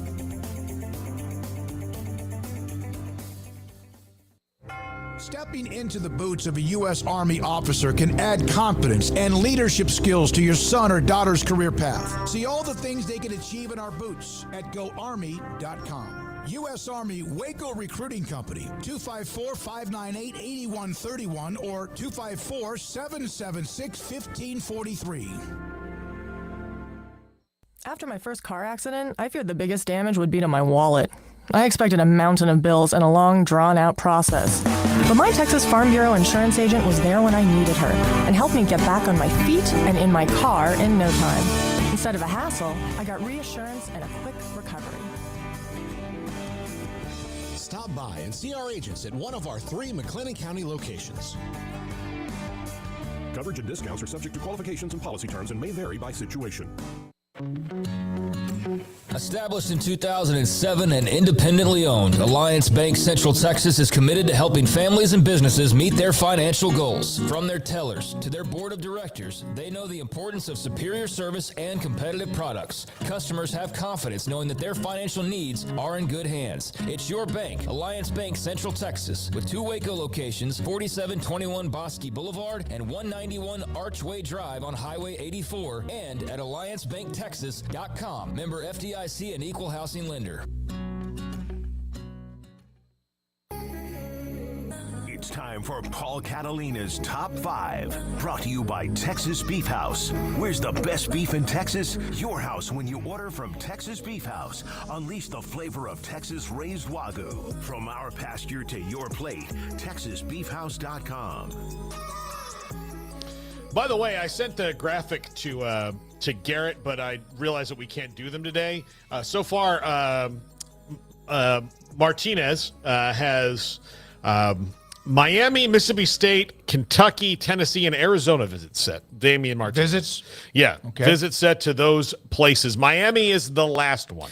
Well, by the way, Miami would be interesting from the standpoint of it would be a Texas backfield with Cam Ward and Damian Martinez, and also would be an interesting glimpse into the somewhat death of the Pac-12, because that would be one of the best players from both teams that is left on an island by itself that would be transferring and going to the same place. So Miami would stand to benefit from all that happened because they could get Cam Ward and Damian Martinez potentially. Yeah, so, absolutely. All right, number 5, Penny Boone did not care for Louisville. What is this list, by the way? Oh, top 5 portal stories, day 1. Sorry. We can't see that, but they can. Portal stories, day 1. Top 5. Number 5, Penny Boone did not care for Louisville. He was there from January to April. It maybe the offense didn't fit him. He's pissed about Kenny Payne being fired as the men's basketball maybe coach. so. I'm curious to see where he goes, because he'll never have more juice than he did in January, and now that he's already left Louisville, I think that can only maybe hurt him a little bit, or maybe it just wasn't the fit, but he was the MAC Offensive Player of the Year last year. Yeah, I mean, it just depends on where you look. I haven't, kept tabs on that very closely, but, I've seen some Louisville like, oh, he wasn't going to start, or, I don't know. I would need to look into that more, but it's just a startling story just from the standpoint of, as I mentioned earlier, he lasted less than 5 months on campus, and he's now going to be going to his 4th school, which is just kind of ridiculous, but certainly a sign of the times. He put up big numbers at his previous stops, but yeah, I'll be curious to hear more about why exactly that Louisville fit was so short-lived, and I would imagine he probably got some pretty good NIL money to go to Louisville initially, so that's the part too. Like, does he get to keep a chunk of that, or how does that work? I don't know, but yeah, I'm interested to see where he lands and what Louisville's response, whenever they do have a response, if they do have a response to that, would be on why that was so short-lived. Absolutely. Number 4. Only backup quarterbacks in the portal at this point. Like, and I say that like some of these guys might be starters where they let, or like might be starters when they go somewhere. But most of the guys that are quarterbacks right now in the portal are guys who are backup quarterbacks. If they wind up anybody, they're going to be a backup quarterback. Mm-hmm. You know, Jacoby Criswell is a career backup. He wasn't going to beat out Taylon Green at Arkansas, who came in from Boise State. So that's over. He's on his way, and that's going to be his third school. The kid from App State, like all these guys are probably going to wind up being backups unless there's some sort of desperate situation that arises, which also means a school like Michigan is probably going to have to deal with what it has on its roster, which they might be fine with. You know, they might be fine how it's going with the guys that they have on their roster. But when it comes to the quarterbacks, this is just, I don't see it really getting, all that hot there at that position at all. No, probably not. I mean, I guess there's always the potential for, like we'll use Baylor because they're close by. There's a whole little to-do right now about DeQuan Finn and Sawyer Robertson. Right. And one thing I mentioned with Grayson earlier was, first of all, I don't think Baylor should name a starter this week unless they are just adamant that they need to name a starter going into this offseason. Why not let them push each other for another 3 or 4 months if it's really that close? But given that there are no transfer rules now, Sawyer Robertson previously would have been between a rock and a hard place if he was named the backup. Now he can just leave. So I could see where, maybe he would be interested in that. But to your point, I try to move around the rankings and not just favor one of the sites, but I typically go to On3 or 247 at this point. And I was looking up the quarterback rankings as it stands right now. And they have Jacoby Criswell as the only guy within a top 50 list, basically, that's not already committed somewhere else as far as the quarterbacks go. So everybody, to your point, has been scooped up already, and they got scooped up back in the winter period. Well, and because it was important, not everybody, to be a part of whatever spring practices and getting to know the new system, et cetera. Going through it, I mean, Julian Sayin, going from Bama to Ohio State, Dylan Gabriel, Cam Ward, Will Howard, Riley Leonard, Tyler Van Dyke, DJ Uiagalelei, Kyle McCord, KJ Jefferson, so on and so forth, Dante Moore. So there was a bunch of guys. You almost forget how busy that. Now that was the hype machine. That was hey, chaos is about to erupt. But quarterback wise, it's pretty spare parts at this point. The only one I see that has really long starting experience would be Colin Schlee, who is at UCLA. And his starting experience was more the year before that he was at UCLA, that he came to play in Chip Kelly's offense, and then that didn't work out. So I'm curious to see where he might wind up, but he's still probably going to wind up if he winds up at a power conference program as a backup. That one to me, maybe San Diego State because it's where his old coach is. Although they got AJ Duffy out of FSU in the portal, so we'll see how that goes for them. Number 3. A&M's class of 22 continues to dwindle. They had the number 1 class in 2022. And it was Jimbo Fisher saying, I finally did it. I made it. We're going to be good. And that has proven, look, with Walter Newton, Nolan, and Evan Stewart leaving it, that's if they'd just been those 2 leaving, that would have been something. But Denver Harris is about on his, 5th place. He at UTSA? Is that where he is? He's at UTSA now. He's at UTSA. Hopefully, Jeff Traylor can get through to him. They've got the Raymond Cottrell, who left them and went to Kentucky, is now back in the transfer portal after not even playing at Kentucky yet, much like Penny Boone. There's a couple guys like that. And now Jacoby Matthews, who's a safety for them, he's in the portal and considering Oregon and Florida State, apparently, if those are still on the table. But he was a 5-star recruit and part of that. So, that class of 22 was the biggest nothing burger perhaps in the history of recruiting. We'll always have great moments like his name, I forget, racing through the parking garage. Denver Harris. Denver Harris. And we'll have great moments like that. I never did stupid things when I was in college. Sure. That particularly bothered me, though, because it really was he's very lucky. It's just a dumb thing to do. It wasn't even young guy, fast car, big money. That was part of it. It was mostly just dumb. Yeah. It was just a dumb thing to do and record, much less doing it. But regardless, college football is known for its goofiness. That's part of why we love the sport, even though sometimes it goes a little overboard. But one thing that is goofy and a tried and true tradition is winning off-season awards and hanging mythical banners for off-season accomplishments. And Texas A&M will always have that off-season accomplishment banner for that #1 recruiting class. But yeah, that's about all they got out of it because it didn't really amount to much beyond that. So they got their window of hype and hope. And when all the I guess chips fell on the table ultimately, that was very fitting for the end of the Jimbo Fisher era, for him to flame out and for that class to also flame out as well. And the spin I've heard on it, it sounds to me like if you ever watch like a news show, like cable news, which is why I don't, but like they'll have this like, hey, we've got this big explosive thing. And then it's like a very minor part of what could be a big explosive thing, but they shouldn't have run with it. Like the Super League? Yeah, but like they've got like the thing. But and then like the host will come on and be like, listen, what it proves is this information is gettable. And you're like, no. What it proves is there's one email out there. That's what it proved.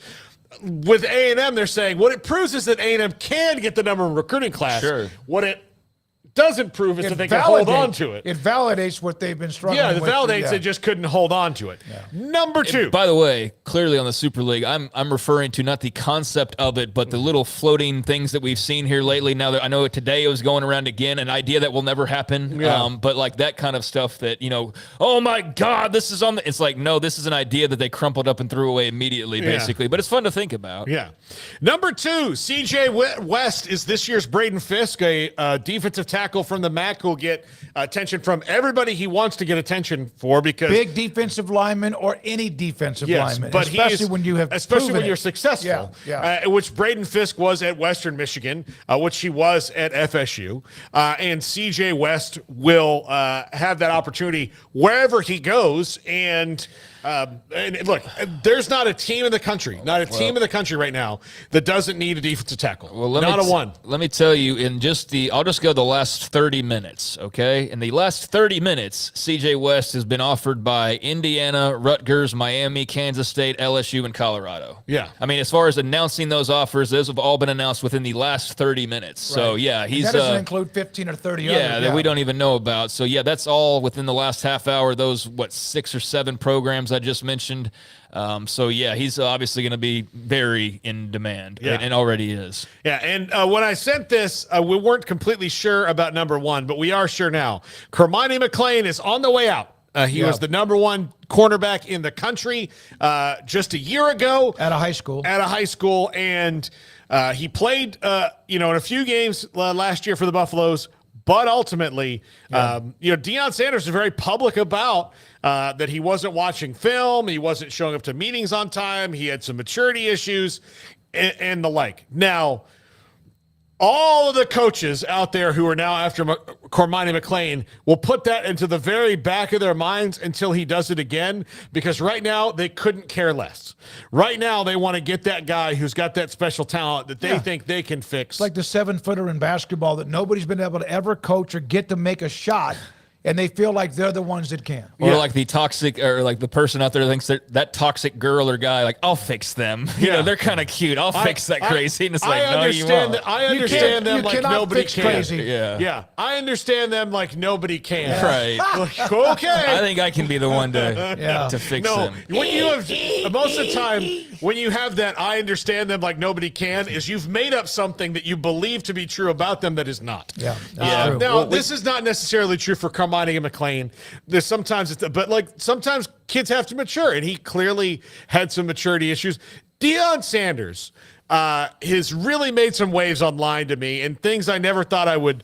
Of course, maybe this just know about him, but the way he just called out specific guys for not going to class in that team meeting, and the way that he did it, I love it. I absolutely and not afraid to answer direct questions about specific players.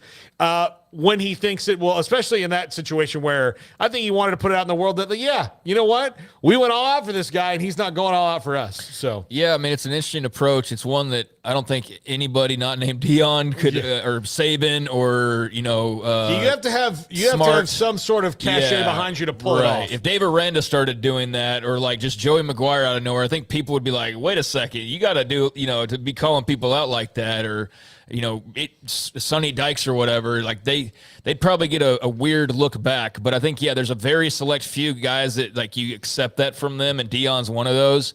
And the thing about it is it's all well and good, and it sounds good if you're in favor of there being a little bit more authority there, but it's also not a good look for you, Dion. It's not a good look for you that, some of these big-time guys that you were relying on and promoting and all that are not making it. Now, attrition's part of the game for anybody. You coach long enough, you're going to lose a 4-star because of, behavior or grades, or just doesn't work out for whatever reason. But, for as much hype as there was behind him, rolling back around to hype, this isn't like a give him 3 or 4 years and let him get Colorado. This is like hey, man, people expect results, and part of the reason why they expect results is because of the way you've been talking. So, I would consider that a blow. Maybe long-term it's a gain because not knowing enough about the background, maybe Cormani McClain not being a part of the roster is a good thing long-term or short-term. But, it's not a good look, that's for sure. And he'll have something to prove wherever he goes next, because now there is going to be a little bit of a perception of, and maybe that drives him, of the reputation is that you weren't doing enough behind the scenes. So somebody will get a really talented player, and hopefully they can maximize that talent, and he hasn't become a guy who just kind of let it go. He played a little bit, we saw a good number of him towards the end of last year, so interested to see where that takes him ultimately. That it, Paul? Yep. You done? Who sponsors it? TexasBeefHouse.com. Remember, their online and live auction coming up April 25th. Right outside of Tyler. You can go to TexasBeefHouse.com for more information. If you want to do it online, they will have all of the material there for you. Craig, back at practice. Appreciate it. One more for the week, Thursday? Yes, that's right. Thursday, and then we're done. We might get back to off the radar a little bit here in a pretty good bit. Garrett, thank you very much. Jack McKenzie. 365 Sports tonight at 10:30 on the local CW. Emery Winters working on that. And, yes, please hit the like and subscribe button if you haven't, or do it every day if you wouldn't mind, right here on 365 Sports. For our great sponsors, SMU football coach Rhett Lashley is one of our guests tomorrow, Sam Kahn among others. Hope you have a great night. For Paul Catalina and Craig Smoak, I'm David Smoak. Good night.